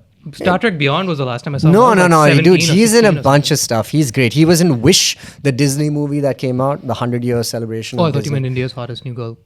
No, no, no. I- no. I- W.I.S.H. Wish. Lowercase I. We should talk about Wish also. Of course. But yeah, but at some other point. We're doing movies right now. Yes. So was Chris Pine in something? You have to go 3 talking Yeah. points forward before he'll get back. Dungeons and Dragons was in 2023. Yes. Pool Man was 2023. Wish was 2023. Yeah, I nailed it. All right, moving on. I want to talk about The Boy and the Heron. He was in Don't Worry Darling in 2022. Oh, I didn't You said see don't that. watch that, right? No, he I said enjoyed. watch it. He said No, but you said he it. enjoyed it. Yeah, it kind of falls has a lot He of apart. was in the Episode. famous Spitgate. It has third act Oh, problems, yeah. but it's still like a solid movie. It's like the hype around it did it a disservice. I see. Sure. I see. I Okay. see. Yeah, I want to talk about Boy and the Heron, Miyazaki's latest film, and from Studio Ghibli. I got premiere passes for this one, man. It was Yeah? great. Yeah, Nice. yeah. Was very excited about it, and I watched the movie in Japanese with English subtitles, which is the first time I'm actually doing that in a Miyazaki really? or a Ghibli film. Yeah, I usually watch most anime I watch. I mean, I only watch anime in Japanese, but this is not anime. Obviously, this is studio. This is just animation from Japan. It's but animation. animation, yeah, correct. And but I do usually watch these in English because Studio Ghibli are one of the few like guys who like they dub They really do well. put effort into They put their- a lot of effort, and this has an insane cast. It's got In English. yeah, in English, it's got Robert Pattinson, Mark Hamill, Willem Dafoe. You know, just really good cast. But I did watch this in Japanese, and it's fine. I mean, the movie is beautiful. It is actually a lot darker and a lot sadder than I expected it to be. It's the story is very simple. It's about a boy who this is I'm assuming set some time after. I'm assuming it's after World War II. There's a lot of bombing in Japan happening. And this boy, very early on in the film, loses his mother when she's already in the hospital for some ailing. She's ailing for something, and that hospital gets bombed, and he runs out to try and save her, but she perishes in that. And soon after that, his father gets remarried to his mother's younger sister. And they relocate to this place in the country, and there's a huge house, but outside the house there's a big tower, and which is kind of like forbidden. Nobody goes there, and a heron starts to follow this boy everywhere. And so because he's this boy is kind of very like, not studious, but like doesn't say too much. Very proper Japanese boy, not like not very like. Whimsical, or just doesn't not carefree at all because he's had such a dark thing happen to him, and so he kind of tries to follow this heron to chase it off, but the heron starts to speak to him, and it leads him on to a merry quest. So that's the premise of it. Really, the movie is about like this grief and stuff that this boy is going through, and the depression that he's tried to. And I don't know how much this movie is really addressing. I mean, it is addressing that for certain, but it does it in the most Miyazaki way, which is make it completely magically surreal, and takes him to different worlds, and those worlds have different timelines. It's absolutely, it goes really broad. Like Sounds like classic Miyazaki. Yeah. Having said that, it's still really like sad, and it's a good meditation on that grief and how I suppose children process that through different. I don't want to. The thing is that it's very easy to make it like, this is his imagination, But everybody else in the film also sees the same things that happen. So it's not. It's a real world manifestation of that. But it is beautiful and it is sad. And this boy is not like the other Miyazaki characters who you usually see. I think also maybe as Miyazaki gets older, I don't know if you've been seeing some of his interviews, there's this meme going around about, grumpy Miyazaki. Like he's just giving these interviews and just going, yeah, the world sucks. Whatever. So he's got like thorough like moods. So this seems to be like one of them. And like, in fact, in the most Miyazaki way, this was announced as, his final film, which now he's just like, no, I'm making more movies now. He's just like, fuck it. He's kind of gone into his Ridley Scott mode, basically. And which is kind of interesting to see. Or Coppola, I don't know if you guys have seen the Megalopolis trailer. He's like, I'm just doing whatever I want, spending 120 million on this thing. As he should. So this is a kind of a dark film, even though it's got fantastical creatures and things in that, but it's a smaller film in terms of like in that way, and just really sad, man, really sad. I heard that the narrative is also like a bit of a. I mean, it's always been a bit free-form. It is so Miyazaki free-form, films, yeah. But I mean, this one, it just goes like it really is all sorts of directions, and it's not like a single story as much as it is like free verse. There are 2 or 3 characters which are kind of pivotal to it, but they're all kind of leading into what I assume is just really about how do we cope with, the death of a loved one at that age. And he's quite young in this. He's like 11 or 12 years old. And there's some, the relationships are weird in it where, like, it's not a spoiler or anything like that, but he meets characters from his past who are at different ages. Like there's like a matron type figure, there are all these old grannies who live at this house. And it's also about him accepting this new woman as his mother. Miyazaki character. So it's an old granny. Yeah, really, it's so Miyazaki, and they're little, these little like characters. It's a lot about life and death, but it doesn't say too much about it. It doesn't like say the words. It'll just be like you take what you want from it and you interpret it how you want. But I thought it was still quite nice. Quite beautiful. Worth watching. I would actually watch it in English as well. Now that I've seen it in Japanese, I would like to see the interpretation of that, because then you can just really kind of zone into the thing. But anyway, I'm really scared of birds. Huh? Like birds in general? Yeah. Oh, then let us talk about this next movie, which is the final film. I don't know if is there anything else that you guys want to talk about that I have missed? We're doing Because quick not- reviews. not I birds. have like Go on. at least a couple more I can think of. Shogun? That's not a quick review by That's not a any quick means. review. Late Night with the Devil I watched and quite enjoyed. It's a very like it's kind of a take on like schlocky horror, like low budget horror. Yeah. Very Isn't this David Dasmalchian's like his big final? I think so, yeah. And he lead does a piece. great job, by He's the way. awesome. I love it. It's Wait, say that again. It's his final what? It's his first his moment. lead Oh, role okay. as the lead in a film. And the man is so talented. He's been in very so good. many bit roles over the years. Yeah. He does a great job playing a talk show host. It's set in the time of the Johnny Carson show. So he's basically hosting a competing show to Late Night with Johnny Carson. The Tonight Show with Johnny Carson. And it's about how he's like, it's kind of framed as a documentary about one episode of that show, Right. where like apparently something incredible happened. And so it starts out with just like basically like straight up documentary setup of like, this is the story of that one episode. Let's watch the taping. And then the entire thing plays out as a real time live taping of that episode, down to like there's act breaks where they like cut to commercial where you see them do like quick behind the scenes stuff and actually come back.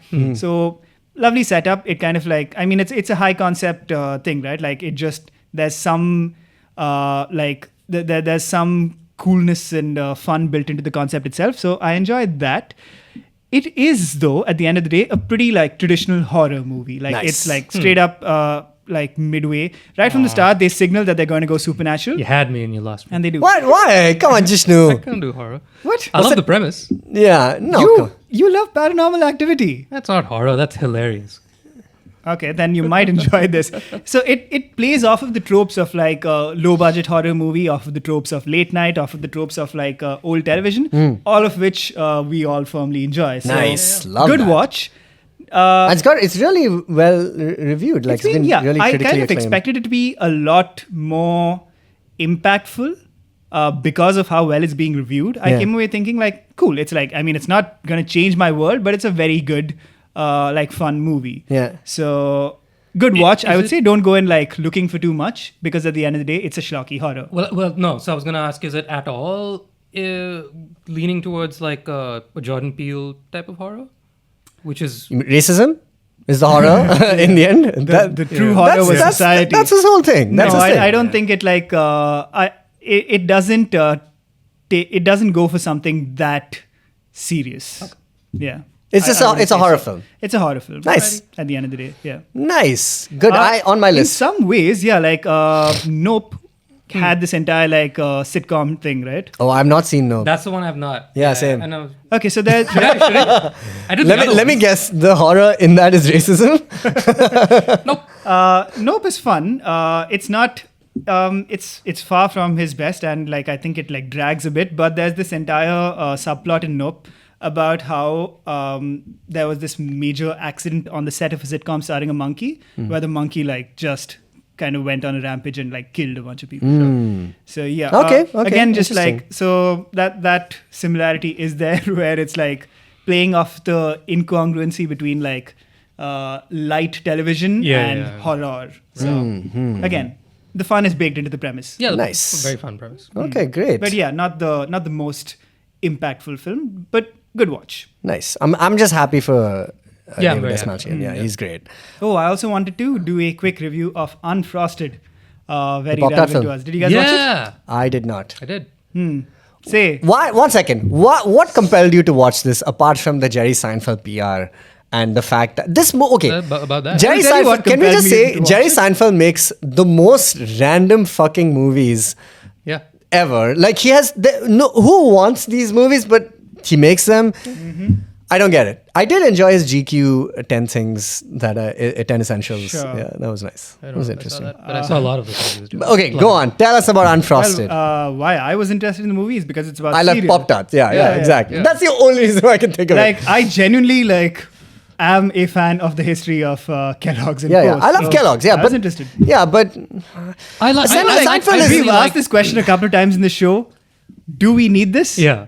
It's most applicable to this movie. Yeah. Okay, fair and enough. I think we do need this kind of movie more. Just go on. Tell me, Jishnu. But not the specific one. No, I really like this movie. I did really like it. I did really like it. I And just really want to liked watch it for this- Bill Burr as JFK.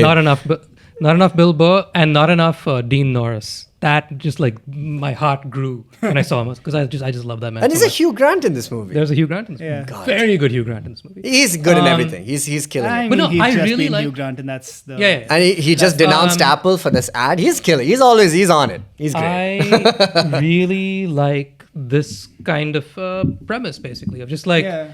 like it's like something like I don't know, like a bunch of 12-year-olds might write, but done better. Like the whole thing about it, like every single scene, like the gag of the scene was just something so silly and dumb, and I just want more dumb things. There just aren't Yeah. enough dumb things. Okay, all right. I mean, That's sure. Down to the Yeah. point. So it's a fine watch. It's highly inessential. So like with the. It just seems like a lot of money was spent on this movie, and all right, yeah, exactly. and Like, it'll go in a Netflix week. it's a do we need this question? It's not a good movie, but it's a fine enough movie. Like there's a couple of gags. It's a lot more like it's a lot more frivolous than you might think even. I know it already seems frivolous, but basically it's kind of like an airplane style movie. It's just a Oh, string like of National gags. Lampoony. It's National It's Lampoony. just silly. It's just It's a string of very silly gags. Yeah. Okay, sure. Barely holds together as a plot. Yeah. It's like they took a sketch idea and stretched it out into a completely, movie, 100%. which works in the sense that like Which is, you laugh once in a while. Like literally, like take sketches that have been made into movies. Blues Brothers. Yeah, yeah. yeah. Wayne's World. Wayne's World, yeah. I love those movies. Like that vibe of just like, here's a goofy thing, let's just run with it. And if it's done well enough, then it sustains for 90 minutes. And it's a tight 90 minutes. Like it's quick. It's not like, I don't think it's overindulgent. Oh, it's 90 minutes, huh? what I would call it purely overindulgent. It's the whole Yeah, movie is no, indulgence. but the Yeah. premise is overindulgence, but the execution is not. That's the thing. It's like an overindulgence of a dumb idea. And it's like, I dare you to make this movie. Watch me do it. And then I think they did it well. It's one of those. Fair enough. Yeah. Fair enough. What is Seinfeld doing? What he just Whatever he wants. whatever he wants is the answer. That is true. It's like after you've done the biggest sitcom of all time, 10 years later What- you come what back happens- and say it's a movie about a bee. like, Yeah. What flirting with a happens when you lady. nail the thing the first time round, and then after that, you can do whatever. 10 years later, he's like, I've got it. A movie about Pop Tarts. Yeah. Crazy, man. All right. I wanted to conclude with a review of one of my favorite franchises of all time. Let me guess. Let me guess. Is back, Let me baby. guess. Let me guess. No, I got nothing. Really? Yeah, I got nothing. Oh, it's Kingdom of the Planet of the Apes. Oh, yeah, that one. Yep. Monkey movie. You watched it already? I did. Oh, I man. could not wait. I could was- not yeah, I wait haven't to gone watch yet, this. but yes. And can I be the first to say it does not disappoint? It is I- one more looks amazing amazing. entry into what is unnecessarily so one of the greatest franchises out here. Always has been. And Wow. man, the new movies, the first movie is like, what, 12 years old at this point? Yeah, Rise of the Planet of the Apes, Yeah. followed by Dawn, followed by War, and now Kingdom. Man, I new gotta movies be. are so good. So that first trilogy, I had no reason to be as good as it is. We were talking about. I mean, the little theme here has been: does this need to exist? No, not at all. But does it fucking nail the brief? Oh my god, yes. Yeah. Andy Serkis obviously helmed that. Played Caesar, one of the most iconic characters right now in this. Like, it's one of the best science fiction trilogies from our times, like our recent times. And Slept on. absolutely slept on. The first movie is okay, it's a good origin movie. The second one is fucking Shakespeare. Third one is biblical. And now, what happens at the end of War of the Planet of the Apes is that Caesar finally leads the clan to the promised land, almost like Moses. Kind of takes them, frees them. It's like a slavery movie, man, that last one. It's brilliant. Matt Reeves got the Batman gig from that, so he killed it. He leads them there. That's the end of that film, and this movie, which I did not expect to kind of pick up, because I know they're still going to try and link it back to the first Planet of the Apes. I still don't know how they're going to do it, because that premise of that film is absolutely bonkers, and I will get to it, but this movie was announced. I was like, okay, cool. Fuck, didn't know we needed it. It suddenly kind of came out, like they announced the trailer, movie came out, and I've seen it, and it's fucking awesome. Oh Yeah. my god. It's 2.5 hours long, man. So it's really long. And it's set 300 years after War of the Planet of the Apes. Oh. So it's completely new characters, So I was like, oh man, how are you going to do this? Great grand ape of Caesar? No, you think I don't want nepotism of the apes? I want a Caesar's kid. I thought it's going to be Cornelius, his kid and all. But just 300 years later, Caesar is a thing of the past. So is it a Is it a standalone clean story? watch? Yeah. Yes, It's a it's fully a clean clean watch. So, But so you wouldn't say it's part of the trilogy now, quadrilateral. so now I'll tell you how brilliant it is. First of all, That'll work. directed by Wes Ball, the guy who did the Maze Runner trilogy, which I really Oh, wow. enjoyed. Okay, I really enjoyed that. As a YA trilogy, killed it. But this movie picks up with the Eagle clan. Okay, it's just like a And they're separate- fighting the Bichu clan. yeah, great one. But they're just Joggy's dressed like the leader of the he is Bichus. right now. I understand that reference. What movie is it? I Give have me. no idea. How's the The Josh. Josh? Anyway, Yeah, listen. Jishnu Guha, Josh is a everybody. movie. It's a West What? Side Story. Okay. It's West Side Story with Shah Rukh Khan. Oh, Yeah. I've seen neither of those movies. You've not seen West Side Story? not seen West Side You didn't see it on Broadway. NMACC. You mean BKC way? You didn't watch the God. Spielberg one? Bandra way? No. Yeah. Oh, both. It was good. All of them are good. All of them are good. Yeah, There's all of them nothing. are good, I suppose. Yeah, even the NMACC one. Anyway, yeah. So coming back, I was really looking for a new type. Like I was like, how are they going to set up like a new enduring Caesar character? They fucking do it, dude. They did it Nice. again. Like it's still a very nascent thing. And the beauty of this film, I just want to say just before concluding, is like people say like, oh, can I go into this? You can, but a lot of Caesar's legacy is referenced in this through various ways. People have distorted his legacy. People are holding on to it in the purest way. So he is kind of been elevated to the form of like myth, like mythic status. Like, oh, there was. and there's no recorded history for the apes. So some of them know about it. It's almost like Luke Skywalker's myths in like Force Awakens. But man, it's 2.5 hours long, so it takes its time. It really soaks into the world again. But man, they've fucking nailed. I mean, like, so it's not as good as War, but it is still off that standard. It's still deep, it's still meaningful, and it sets up some new shit, man. It's good. Nice. It's fucking good. Man, I think the only reason the Apes trilogy isn't like bigger, like why it doesn't feel like a moment, is because the Doesn't movies have a have lead always been actor? like, yeah, there's no like one central figure, you know? Yeah, it's not yeah. like there's no like producer, director figure even, or like an actor who just like Can anchor the whole thing. Because it's got great actors across his movies. Like, okay, in the first movie was Frida Pinto and James Franco, but you know, it had Jonathan Lithgow, Lithgow. yeah. The second one had Jason Clarke, Gary Oldman. The third one had Always a good cast. It's just that like there's never Woody been, Harrelson. It's like the narrative hasn't been like very focused in terms of how the movie's like marketed, basically. I was going to say, I think only it's just, real just the problem. marketing, isn't It is, It's just the it's marketing. purely the marketing. The suits chose not to do that. And they But just they're chose still financing this other thing, things. man. And you know, Yeah. and this movie is made like it's still under like budget for what it kind of shows off in terms of like the CG. Man, we are hitting the next level. These apes are my friends, dude. I love them so much. I love these apes. I love these characters so much. This world is so engrossing, man. It's Nice. brilliant. And I don't know how they're going to fucking connect it to Planet of the Apes. Planet of the Apes begins with, Charlton Heston is on a ship and he's like, yes, so we've been in space for about 6 months, but in terms of Earth's terms, we've gone for 2,000 years. And then they crash land onto a planet, which is of the apes. And they realize that men and women are, primitive and they're kind of cavemen-like and they can't speak.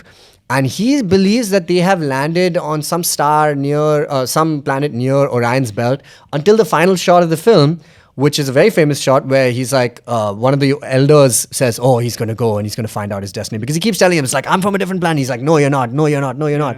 And finally he walks on the beach and he sees the Statue of Liberty, very famously. You fools. How are they going to connect this fucking story to that? I have no idea. Like, it's crazy.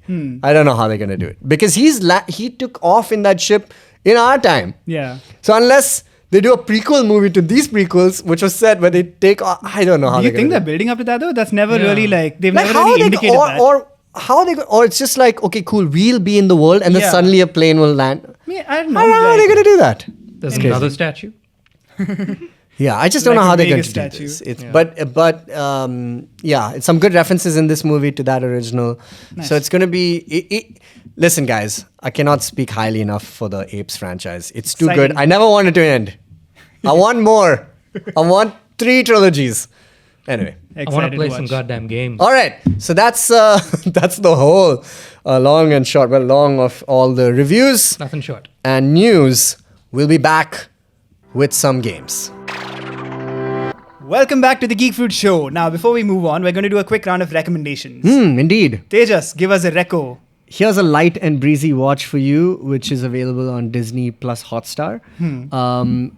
I saw a movie recently called Quiz Lady, and that's something that we like to do, which is quizzes. I thought you meant What? ladies. Yeah, that too. But quiz is an important part of Geek Fruit and what is about to come up next, I believe. So, Quiz Lady is a kind of a light comedy about 2 sisters, Asian American sisters, who have grown up in a kind of a distressed household. And one, Aquafina's character's way of coping is through watching a Jeopardy-esque type satire, like a show that is like that. And she grows up watching it to the point that she's become an excellent quizzer, but she's too paranoid to kind of apply for the show and meet her idol, who is played by Will Ferrell, who's the host of that show. Nice. But certain circumstances take place where her mother goes missing and is kidnapped by like a gang, and to pay off the loan that her mother owes that gang, her sister, who's like completely chaotic and the opposite of her, enrolls her on the show, and she gets the chance to participate. So that's basically the premise. But it's a really short comedy, and it's really funny, and it's sweet, and Awkwafina plays kind of a reverse of type, and she plays a very like OCD almost type, like very serious character who's really good quizzing. And Sandra Oh plays this fully chaotic older sister and she's awesome in it, and I really enjoyed it. Nice. And, Sandra was great. Yes. Shame So- she left Grey's Anatomy. Should have stuck around there for like season 48. Quiz Lady, check it out. All right. I'm going to abbreviate recommendation differently. So, Jishnu, give us a recom. You'll have to remind me of the name of the podcast. It's the new one with Andy Samberg and the Lonely Island Boys. It's talking called with the Seth Lonely Meyers. Island podcast. Just the Lonely Island podcast? Yeah, I think so. So if you haven't heard of it, it's pretty new. Only a couple episodes by the time that this comes out. And it's just really good bants about, the making of... How old is Lonely Island property now? Like 20 years. 20 plus years. Yeah. 20. They've been around for a long Christ. time. As They the were Lonely the- Island, yeah, and the the Lonely digital Island. shots are like maybe 15 years old at least. So there's a follow-up to that, which I really enjoyed, which is that the Paley Fest. Paley Fest. Yeah, the Paley Fest is on right now. And so there's a great interview with Samberg and Seth Meyers. And I believe Colbert is going to be on as well. Will already be released by the time this comes out. So between those two things, there's a whole lot of really fun discourse on the making of some of your favorite late night / sketch things from yesteryear. It does remind me of my favorite late night segment, though it doesn't exist on late night, it's purely digital, is Seth Meyers Corrections. It's great. Yeah. Seth Meyers got a couple of banger yeah. IPs when it comes to that. I think And- Day Drinking is probably still my favorite. It is just mad. It's Yeah. too good.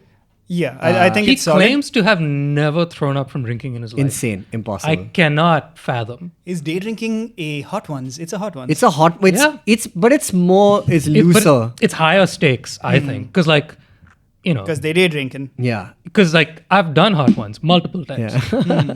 I can't do Day drinking. Drinking, multiple yeah, times. yeah. And that's why there are fewer episodes. But I'd be he's surprised if I he's can got do even some. one. He's got great. He stuff. does, and It's like whispered quietly, but Seth Meyers may go on to be a great. He's like, a goat. He's a goat. He's, Oh, absolutely. Yeah. like the for weirder sure. and more self-indulgent he gets and leans into like the quirky side of his personality, the better it gets. I think. Like For sure, Corrections is for just sure. him doing in jokes for like half an hour at a time. Yeah. Anyway, my recommend is Hacks season 3. Or Hacks in general. It's season 3 is currently running. We're a couple of episodes in. Lots of fun. Great, very funny show. It's about kind of the relationship between this older female stand-up comedian and this young hotshot comedy writer, and how they start working together. They have a bit of like an odd couple pairing. And so in season 1, it's like pretty antagonistic. Season 2, they kind of hit a peak. Season 3, we start with Jean Smart, who plays the older comic. On top of the world, she's killing it. And so is Hannah Einbender, who plays the young comic. But they come together again to this time try and host a late night show. That's been the setup so far. It seems very promising. Nice. So What is highly it on? recommend. It's an HBO Don't show, say so it's on JioCinema. JioCinema. God damn it. Geo I'm Cinema. telling you. What, you don't have it? No, I have it, and it's No, kaka. yeah, that is true. Why don't It they have is. 4K? They don't Ka. have. They do have 4K, but the app has Yeah, I was tons trying to of have issues. a civilized It's a conversation. messy app. In fact, It's caca. it's gotten better now. Imagine how bad it was like when, It's poor. It's yeah, poor. Even 6 months ago, it was they just atrocious. You need could to- say it's like a crow, Yeah. because they go Kaka. kaka. Gotcha. Man, but they have such good stuff. I'm watching this animated I show. slay I mean, this is myself. I another. thought crows go caca. So. Yeah, this is not another recommendation, but I'm watching this show called Scavenger's Reign. Yeah, you only got one record. Yeah, Bus. recommend. But yeah, it's such a beautiful animated show, and I can only watch it on 1080p. Is this me being a little too fussy? No, I want No, 4K. you're paying good money. Give us the. Am I paying good money? Aren't you paying good It's money? not that much. You're paying Is it? money. I think Paying it's money. like 50, 60 bucks a month. So, Is it? Yeah. Oh, It's very I would cheap. I would gladly pay more for the It 4K has experience. Man, like just a scant few months ago, I want to say you could not search, you couldn't find any of the Peacock or HBO content on the app. You would have to It search was a for full in the search bar and then and then you get individual episodes. You can't just go over to the title. Anyway, they fixed a lot, and they have a great library because of the deals they've made, and they're like pushing it as an active thing now. Like they've done a lot of promotion of the Peacock catalog and stuff. So Good for them. What good is your giant 65-inch TV if you're watching it in 480p? I'm 1080p. not. JioCin, like they do stream in 1080. 4K now. It feels Jishnu, I think they have 1080 is 4K. Sometimes it feels Remember, like 480. 1080p was like a luxury for us a scant few years That ago. was the time. Kaka. All right, let's go. Welcome to Dinkar's Games. Hey. This is where we play games Let's go, I came up with. Wow, can you All see right. Jishnu's so excited for games just because he won allegedly last time? I can't even say that he mean, did.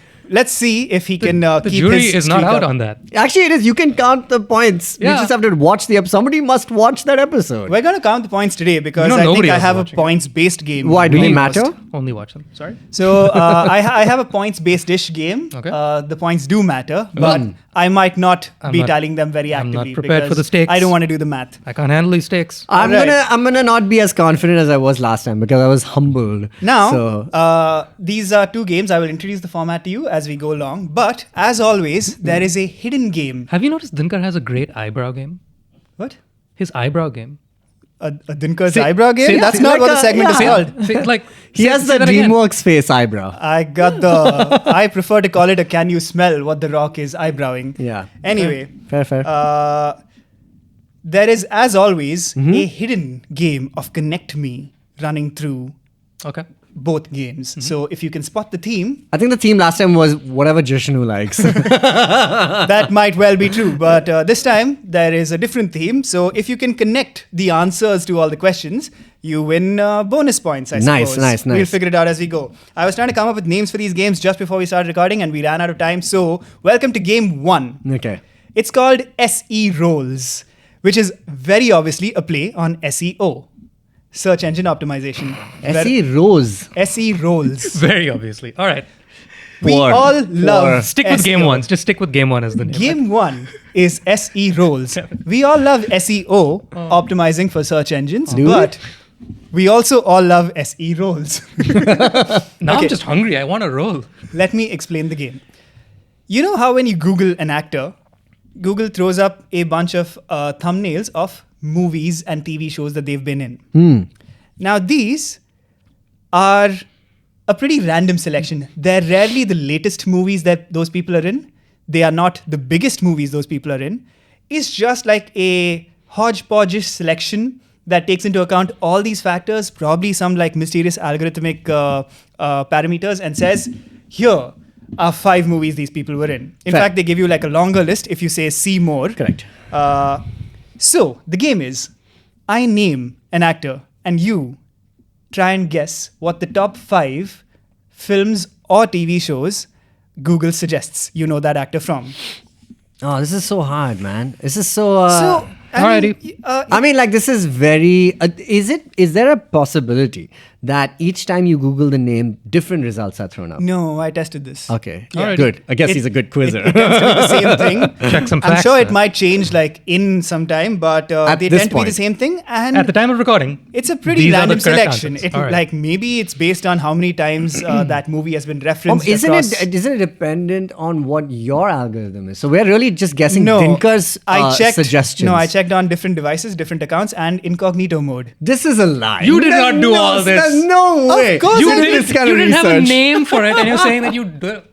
I literally did check this, and we can cross-verify when we Google it on your phone. I in a will second. Google You're it gonna on check my the phone. facts. That's your job. Okay, fair. You Okay, just doubted my fact checking. I will assume. You doubted my fact checking. will- I yes. offer. I'll Because buy we it. I'll assume buy you're it. right. I'll buy into this. I'll buy into All it. right. Come on, let's go. Let's go. Let's go. We begin with Brad Pitt. Also, one second. Can I just say there are no. There's no. This is all chaos energy, right? There's no real way of Gotta knowing. love it. There's no skill involved in this game. Gotta love it. Yeah, it is. Wait it till is you play my games, buddy. It's a guessing game of sorts, but as the results unfold, perhaps you'll start to see some semblance of logic Okay, in what alright. Google does. Alrighty. And of course, there's everything to play for with the master Connect Me game running through all of this. You know, it's like a season-long arc. So we have to name 5 movies. That's a lot. Yeah. Okay. It does also give How you a does lot this of work? opportunities Is it to be right. turn-based? Yeah, how are we doing this? No, you just like go for it. Okay. What's Brad the- Pitt? So I'm Wait, gonna say what? Who said Brad He Pitt? said Brad Pitt. Our first question: He's what do you think Google recommends for Brad Pitt? Oh, it is Brad Fight Pitt. How Club, did you know? Inglourious Basterds, Once Upon a Time in Hollywood, 7. Was he in Okay, 7? one at a time. What? That's As in, what I'm give me saying. one movie at a time. Oh, that's what you we can asked. both guess, but Like- yeah. So I'm just waiting Okay. for Jishnu to finish. Yeah, I mean, all right. I'm gonna let you finish. We'll treat this as a test round. All right. You can name one movie at a time, though there's no like buzzer system. So just jump in with your movie, and I'll tell you whether you're right or wrong. Okay. You say? Yeah. Fight Club. Okay. Fight Club is number 1. Once Upon a Time in Hollywood. Sorry, what's the name of this movie? Once Upon a Time in Hollywood is correct. Number 5. Is number 5? Yes. Oh, Okay. You can keep throwing guesses. Can I go? Yep. 7. 7 is actually number 6. So So not counted. yeah, Oh, it's a not Seymour. counted. But you're at 1-1. Jishnu, do you want to go? I don't know how this works. Not I'm that ready big with of a names. car. I just want Yeah, to jump in with your name. Go. Bullet Train. Yes, Bullet Train is number 4. That's 2 Recency points bias. to you. Yes, That's what it is. exactly. Um, Go on. There's a lot of recency bias. Inglorious Bastards. Inglorious Bastards is number 7. Yes, 7 okay. is number 6. But 4 is the magic number. Okay, I'm gonna go with Once Upon a Time in Tibet. No, 7 years in What? Tibet. Sorry, Once Upon a No, Time. not in the top 10, believe it or Yeah, not. that's true. It's not a very. Come on, it's Joggy. kind of Name an a Brad obscure Pitt movie. one. Come on. Samurai? What? Huh? Wasn't that Samurai? The Last Samurai is Yeah, Tom Cruise. That's Tom Cruise. My Yeah. God. Okay, for that I get a Did turn. you mean Brad Pitt? For that as Google might say? I get a turn. I get a turn. There's no turns, but you can name only one movie at a time. Just jump in with a movie. Why am I not thinking of any Brad Yeah, Pitt same. movies? Is any TV shows on this? Okay, there was number 3 on the list is a movie of his that is now a TV show, not starring him. Starred him? Is Snatch in it? No, Snatch is not in the top 10. He should be. Yeah, it should be. It's a very good banger. movie, but this is not based on quality. It's purely based on what Google thinks you know this person from. Oh, Benjamin Mr. and Button. Mrs. Smith. Yes. Mr. and Mrs. Smith is correct. Benjamin Button, not in the top 10, incredibly. So there's just one movie left. Now, this is an old one, an early movie from his career. The name of the character he plays is in the title. It's a meat.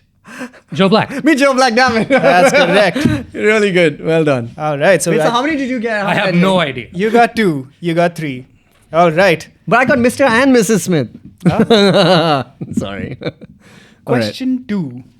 What do you think Google thinks you know? See, you're just doing best bet, but for Google. Yes. What do you I'm think? Stop trying to make yours I'm sing a claiming the thing. IP. I'm claiming the IP. You can't. This is best bets, but for Google. Oh, God. What do you think Created a Google monster. thinks you know Julia Roberts from? All right, Aaron Brockovich. The connected me is Ocean's 11, and here's the other thing. It's Aaron Brockovich. Yeah, well done. All right. Is That's that? number 4. Fuck. Ocean's 11. Number 9. Fuck. 11 is 9. Notting Hill. Notting Hill Pretty is Woman. number 3. Pretty Woman. Pretty Woman is number 1. Runaway Bride. Runaway Bride. Number 7. Wait, Oh, so which one? have we Best got? Friend's Wedding. Which ones have we got so far? Best Friend's Wedding is 6. So far, you have gotten Pretty Woman. Joggy got that. Notting Hill. Joggy got that.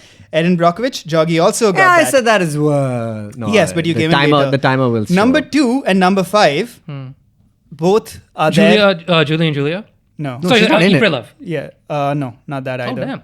She's not in Julie and Julia. No, she's not. It's It's just not her Ju- name. It's just yeah, her it's name not is Julie and Julia Roberts.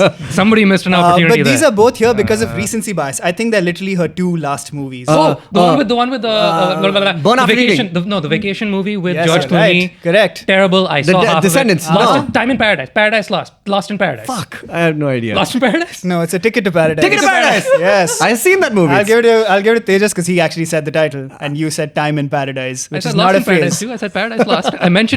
None of those are the movie. I recommend Paradise Lost. It's a great. Oh, The number Boom. 2 movie. Paradise Lost. Wait, we can't get a chance to get Ocean's 12. No. Ocean's 13. No. it. Give us a clue for the last movie, please. So one of us may recently get it. came out on Netflix. It also co-stars Ethan Don't Look Up. Hawke. No, there's have- something outsiders. No, insiders. All It's a of us, title in all that of us, zone. all of No. us, strangers. No, fuck. What is it called? Mahershala Ali. Yeah, what is it and called? I don't know this one. It's called Leave the World Behind. Leave the world behind. I knew. They it. left An it. interesting right. post-apocalyptic movie. Oh God. Okay. Well, All right. May I announce? You got the connection, T. Of course. Yeah. All right. So you win this game. Anyway, question 3. What? Josh Clooney. Does Let's go. Google- Okay. There we go. What does Google think you know Matt Damon from? Born Identity. No. Born Supremacy. Ultimatum. No. Ocean's 11. That Jimmy not in the Kimmel top sketch. 10. You do know him from the Jimmy Kimmel Interstellar. sketch. Okay, you know what? Hey, you can stop the game in the middle of the game. Interstellar is number 8. Born Identity. Martian. The Martian is great. Good shout. The Martian is number 3. A Tandem Mr. Ripley.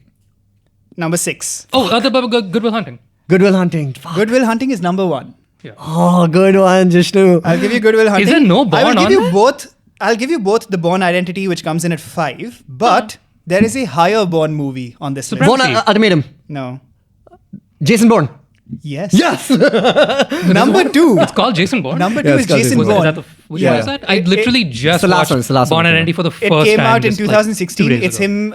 It's after the Jeremy Renner movies. Oh, okay. Should I watch it? Are they good? I saw the first one. I mean, It was Google good. thinks you should Last watch one it is right good. after Good the Will one, Hunting.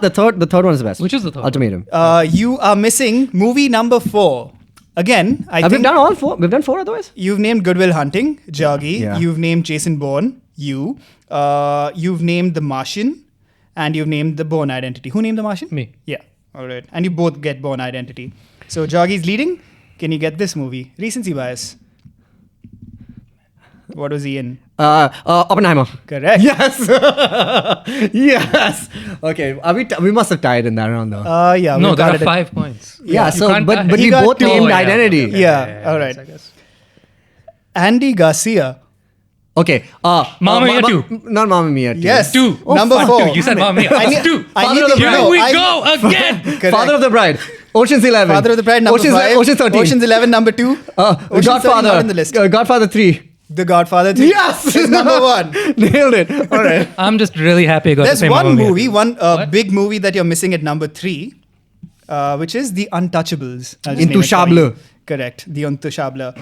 And also, astonishingly, Google, number 8 in this list is The Godfather, which he's not in. Yeah. He's in The Godfather 3. Yes. The best of the Godfathers. What? Anyway, as we've established, the theme has been Stars of Ocean's 11. Yeah, I think I got that. In the So let's second come to Ocean himself. What does Google think you know George Clooney from? Ocean's 11. In the air. Ocean's Up in 11. the air. Up in the air. I got up in the air. Up in the air is not on this list. It's at number 7. It's not in the top 5. Batman Robin. Yeah. At number 3. Yes. The Night Sky. No, there's something that's recency bias. That's what I was going with. Yes, the Netflix one? Yeah. No. Not there? Not Fuck. that one. Okay. But Julia Roberts was Ticket to with him in. Paradise. Correct. Damn Ticket to Paradise. God damn this movie. I was just trying to think of the name. That's why it took so Did long. someone I was just name... like, you just said it. what oceans did you name? 11, 12, 13. Come on. Let's go. So we're only missing number 4, which, as I said, it's not always movies. Oh, God. ER. Yes, Yeah. ER. So, to sum up, Crazy game.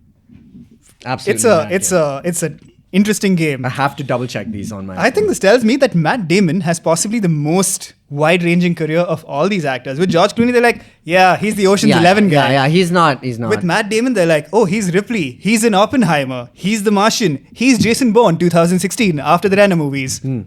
Interesting game. Yep. So the winner for that round, let's say, was Tejas? Yeah. Yeah. All right. Come on, bro. All right. I mean, he got me though. He killed it. Julia Roberts, you nailed it. And Matt Damon, to be honest. It Wait. was very close to not True. winning. Now, before we play our next Best game, is a great game. let me set up our audio component. Production value. Let's go. Okay. For the viewers, it's coming out of the Lord of the Rings book. Yeah. All right. So, this game is called Keep My Mother Effin' Movie's Name in Your Mother Effin' Mouth. In your mouth. Yeah, keep it in your mouth. my Keep mother- it in your mouth. Yeah, keep my movie's name in your mother effing mouth. But Is that the line? why abuse if you want the person to do it? Wait, I'm already confused. I Keep don't the know. movie name in my mouth. Yeah, keep the movie name in your mouth because the game is I will play you a line from a Will Smith movie and you tell me what movie it's from. Oh. So Yeah. Wow, Jishnu's got this one. Okay. Okay, Yeah. these are So just Will Smith Jishnu is saying wins. to These you- are clear Yeah, yeah, yeah. Jishnu Will wins. Smith came in here, slapped you guys across the face and said, keep my movie's name in your mouth. Because that's how This this is game so works. unnecessary. All right. shouldn't it be keep out of your mouth? Without Yes, of No, course it but- is. But he's saying, I want you to name my movies. Yeah, keep his wife's name out of your mouth, but keep the movie's name in your mouth. Then why is he slapping me? That's so rude. Pay attention. In my Jishnu, mouth. that's why he's slapping Rent you. free in my mouth. All right, we'll start with All right. We'll start with a test question. Prelim. Test chin. Let's go.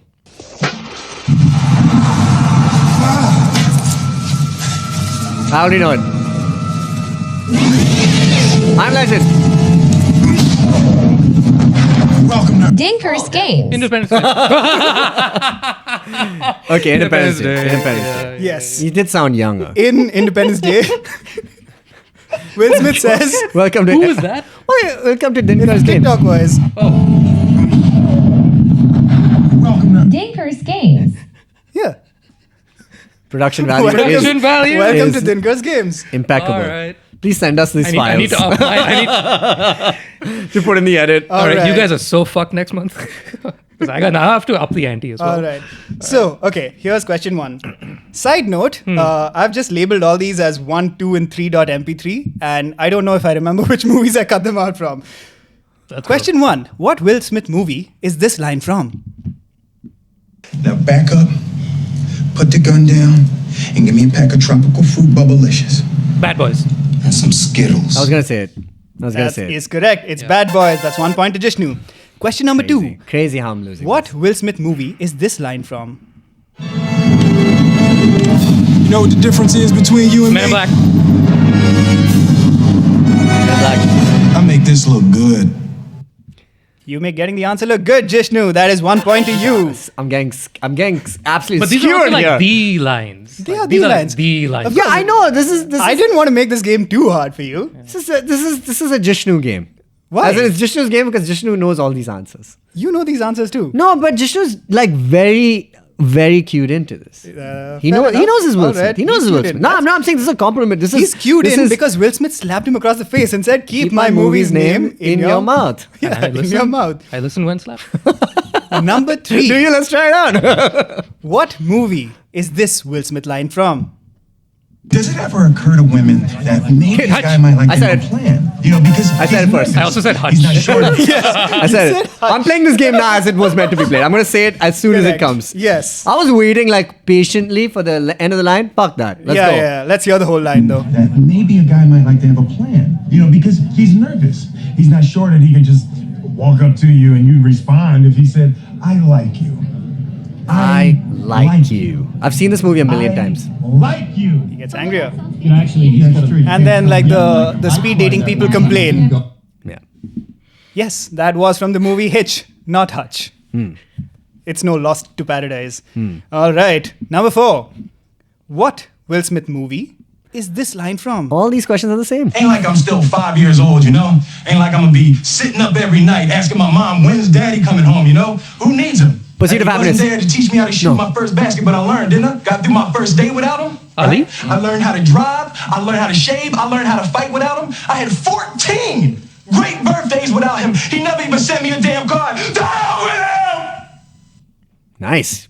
He's a good actor. Powerful performance. Where's the voice, yo? He should probably. What happened to TikTok voice? It's not there in all of them. They've not not been. in all They've of them. been in. What Will Smith performance Good lord, yeah.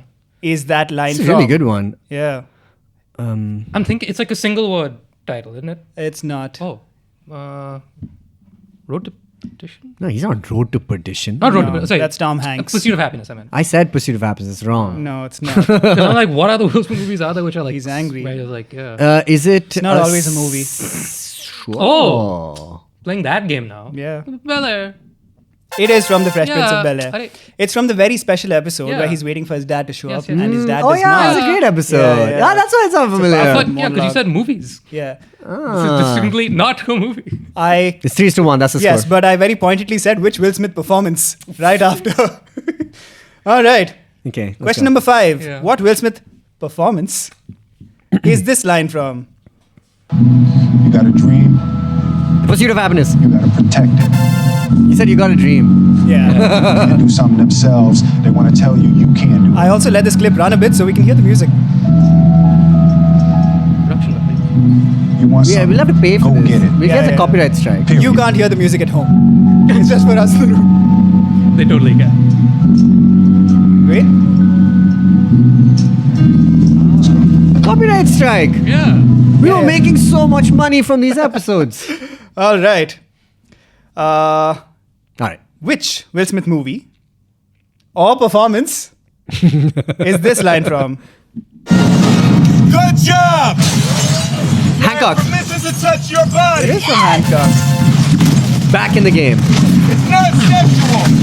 Back in the game. Can you tell me what scene it's from? It's right at the end where he's learned how to say good job. No, he's not right at the end. No, he's reformed now. When he's with trying his to uniform. reform his image and be Yeah. a traditional superhero. Correct. And he goes to the bank robbery. And then, Correct. yes. What Will Smith movie or performance is this line from? iRobot. Let me ask you something, Doc. Does thinking you're the last sane man on the face of the earth make you crazy?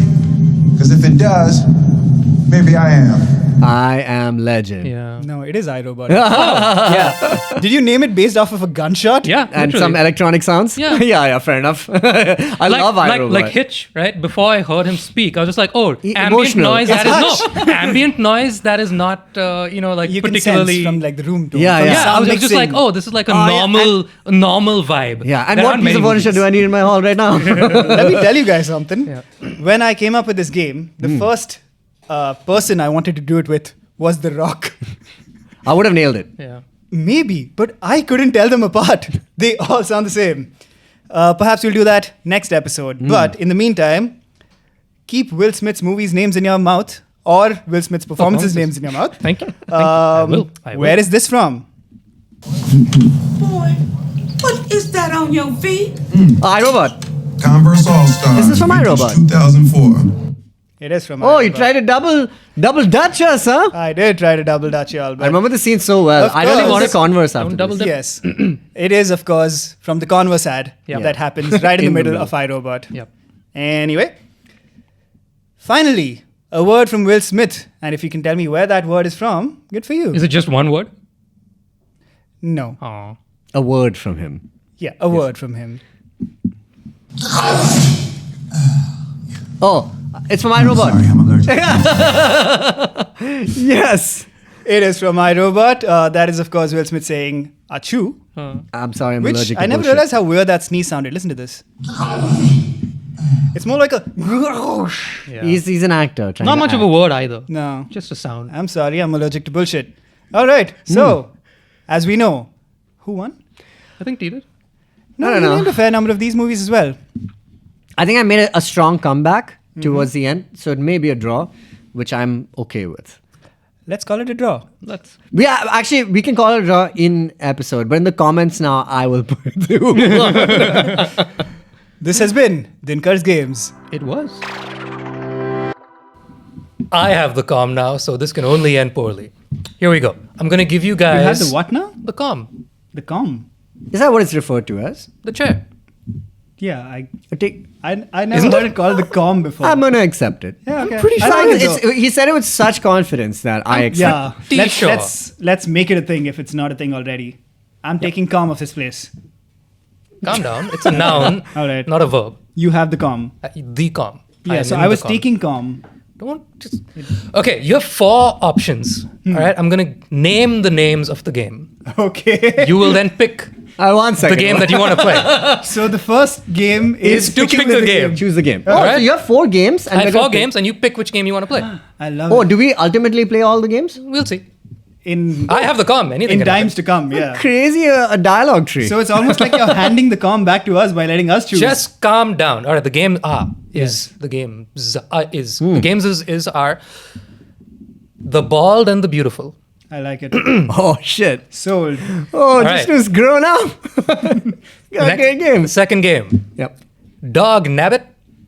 Dog Nabbit. The third game, I think I have some sense of what these games are. what's in a name? Another name. Actually, the letters am. Anyway, good. And the last game, 4, 8, 15, 16, 23, 42. Okay, we're definitely doing that one. 4, 8, 16. 4, 8, 15, 16, 23, 42. What are the significance of the numbers, Dinkar? I don't know, and I want to find out. So I will think tell we you should more play once that you game. pick the game. I'll is tell it, you. Is it some famous sequence of numbers that we It should is. know? It It might is. be, but I It can't is. identify it. It is. You'll know it when I tell you. If Dinkar doesn't know it, then it's definitely going to be difficult. Okay. I want The to games find out. again. I think I have like a guess at what the other games are, so we can pick any one of those. And 4, 8, 15, 16. How many games do we get to pick ultimately? Right now, we'll start with one and we'll see how we go. Oh, okay. We'll see how the games Okay, let's go with... 4, 8, 15, 16. what was the 24, first one 42? called? Bald and the Beautiful? I'll It's recap. kinda- I like Bald I'll and the recap. Beautiful. also. Yeah. The Bald and the Beautiful, Okay. Dog Nabbit, Yes. What's in a Name? Another name. Uh-huh. And 4, 8, 15, 16, 23, 42. I've enjoyed 4, 8, this 15, so 16, much. 23, 42. My phone number? Yeah, I'm good good with Bald and the Beautiful or the last one. You I'll pick. go with Bald and the Beautiful or the last one also. Let's just decide. Up to you. Go on. Okay, let's toss a coin. The last one. Ooh, okay. I think you might have picked the hardest game. Yeah, we didn't understand what the name is. No. 4, 8, 15, 16, 23, 42. The eagle-eyed viewers / listeners might remember this as the numbers from J.J. Abrams' Lost. I thought that might be it. So I picked the worst game That's- for myself. Yep. I've never seen You don't that. need to. me You don't need to know shit about Lost, but you do Oh. have to do some mathematics in your brain. Then you're making me work I'm here. sorry. You're making me work in my fun It's time. a lie. You don't have to do any maths, but you just have to know your shit really well. The other games you That don't really is need math. to Your math shit? know. No, Okay. your movie shit. That's Alright. me. I know that. Okay, let's go. I'm gonna give you a series of numbers. 4, 8, 15, 16, 23, 42. These numbers are the release years of said franchise. So when you say a series of numbers, you mean you'll give us a year. Year. That is how the years work. That's So how the they game work. is basically numbers. num 3 hours. Yeah, num 3. you have to. I'm gonna name the release years. Uh-huh. You gotta tell me the films. Wait. You Yeah. name a year. I'm gonna give you several years because it's several Oh, it's a films franchise. under a franchise. So are you doing like trilogy or? maybe guess I we'll am, find maybe out. I ain't. Okay, interesting. Go on, my friend. I Go like on. this game, Jishnu. Well I like done. it. Yeah, well done. This is Jishnu. a Came up with a real game. Shabash. the card. Wait, is it our best bet? No, this unfortunately is not a bet. You This just- is a pure fact, This my is friend. this is or it ain't. All right, here we go. Your first one. Oh, this is tough. Now, I can make it easier because some of these have even more than I'm going to give you. Yeah. Okay. Right? Yeah. Because as we know, Like a franchises, Star Trek, etc. franchises love to get Why don't you stretched keep out. naming years until we get it, I suppose. Yeah. All right. So here we go. The first one, 1981. I'm not going to do the Yeah, okay. abridged version. But so 81. wait, for 2016, will you just say 16? Yeah. I see. And for 2002, I'll say 2. That's ludicrous. All right. That's insanity. All right, 81. 81. 84. Ghostbusters. 89. Oh, yeah. And just shout. No, I was telling you who I was going to call. Just Okay. shout. Yeah. 81. 84. I just realized viewers at home can play along too. Yeah, that's the point. Don't of all be these too games. proud of this techno thing that you've created. Okay. Yeah, 81. This is such a good game. It hasn't even started. 81. 84. 89. Star Trek. And I'll stop there for now. Oh. 81, 84, 89. I'll stop there for now. Star Trek. If you don't get it in like 3 guesses, I'll give you more. He's given you 2 guesses. They're the both same wrong, ones. obviously. Come on. Yeah, Yeah. Okay. All right. Can you 81. supplement these with some clues? Yeah. Since we both are a little in the dark here, little in the dark. I'll give you before I give you clues, 81. I'll extend and There I'll are give more you four. years. There are more Okay, years. Extend the years. Extend Yeah? the years, All why right. don't you? Yeah. Yeah. 81, 84, 89, 8. 08. Ooh. 2008. And this is not Star Trek? It's not Star Trek. No, there's way more between 89 and 8. I know, that's true. 81, 84, 89, 8, 23. No! And it's not Ghostbusters? This is fantastic. 23? Bill Mad and Max. Ted. Nope. No, Bill and fuck. Ted. Nope. No, There's no it's not Mad Max in 23. That's 24 though. Shit. Yeah. I okay, sorry. I was too excited for that guess. 23.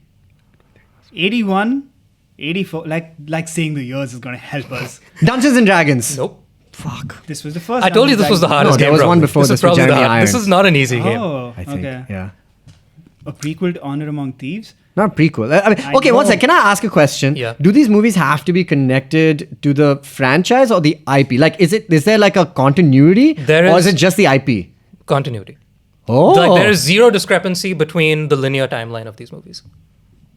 There is no wishy-washiness. damn. Then this is hard, This man. is a tough one. All right, I'll tell you that it 28, 26. it has a. This is a pretty mild clue. It's not. I can make it very obvious, but I won't. So they have a big property at your Universal and Disneyland parks. There's like a tentpole thing that's been a mainstay for like years and years. Wait, name the years again. 81, 84, 89, 2008, 2023. Dinkar is so gonna get this. 2023. This is not like a King Kong flagship at Universal Studios. King Kong? Is it? If not Universal, then No, it can't Disney. be If King not, Kong. it could be Would be both. nice. Even it's You just like said Universal. Universal and or Disney. Honestly, it could be both. Huh? How can it be both? Maybe it's a public domain thing, like a Sherlock. So I'm not saying this is Pinocchio? Sherlock. Look, what did I say? This is no place for facts. This is no place for fun. Yeah, this You has said to that be a last place for week. facts. What the fuck are you talking about? You're naming years. Okay, fine. Here's a hint. The guy wears a hat. Indiana Jones. There you go. Oh. That's not a Disney thing. It is a Disney thing now. Right, Yeah. I see. And you see why I said Universal before? Because I saw it at Universal. Oh, how did I Sure, not sure. think of this? Damn. Fair enough.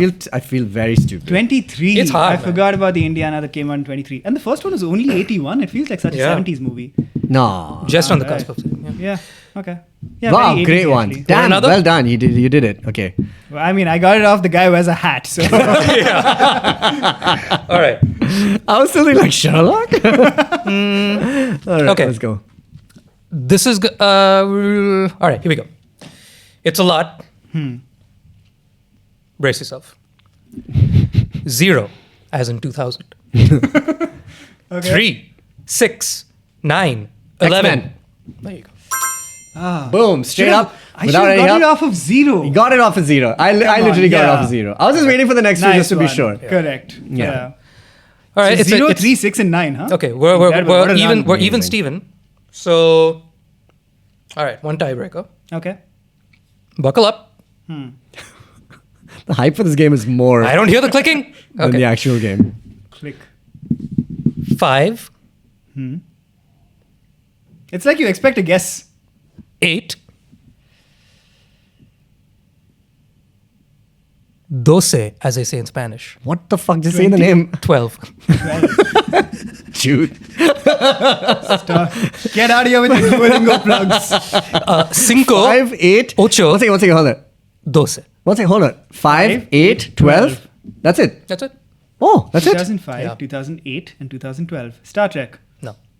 Stop Star Trekking everything. I'll give you a hint. Something that you Star Trek asked for the was first my question about franchise and like linear timeline. This is part of a bigger franchise, Okay. but there is disparity between The version. these three and then other things. 2005, 2008, 2012. 5, 8, 12. Yeah. Gracias. And so there are more, but it ain't this guy. Repeat that. These are part of a larger Franchise that has had other films in other years. Like, but, say, Star Trek. But these are like an insular. Yes. I'm talking about the But this Abrams is Star Trek, a- but not the this other is a ones. trilogy. Yeah. 5, 8, 12. Fuck's sake. Olympus has fallen. I don't know. 5, 8, 12. Oh. It's like all the Roland Emmerich films because I know it's Jishnu. The Nolan Batmans? That's not it. That is It correct. is? Oh, 5, 8, 12. Yes. Good one. Good one.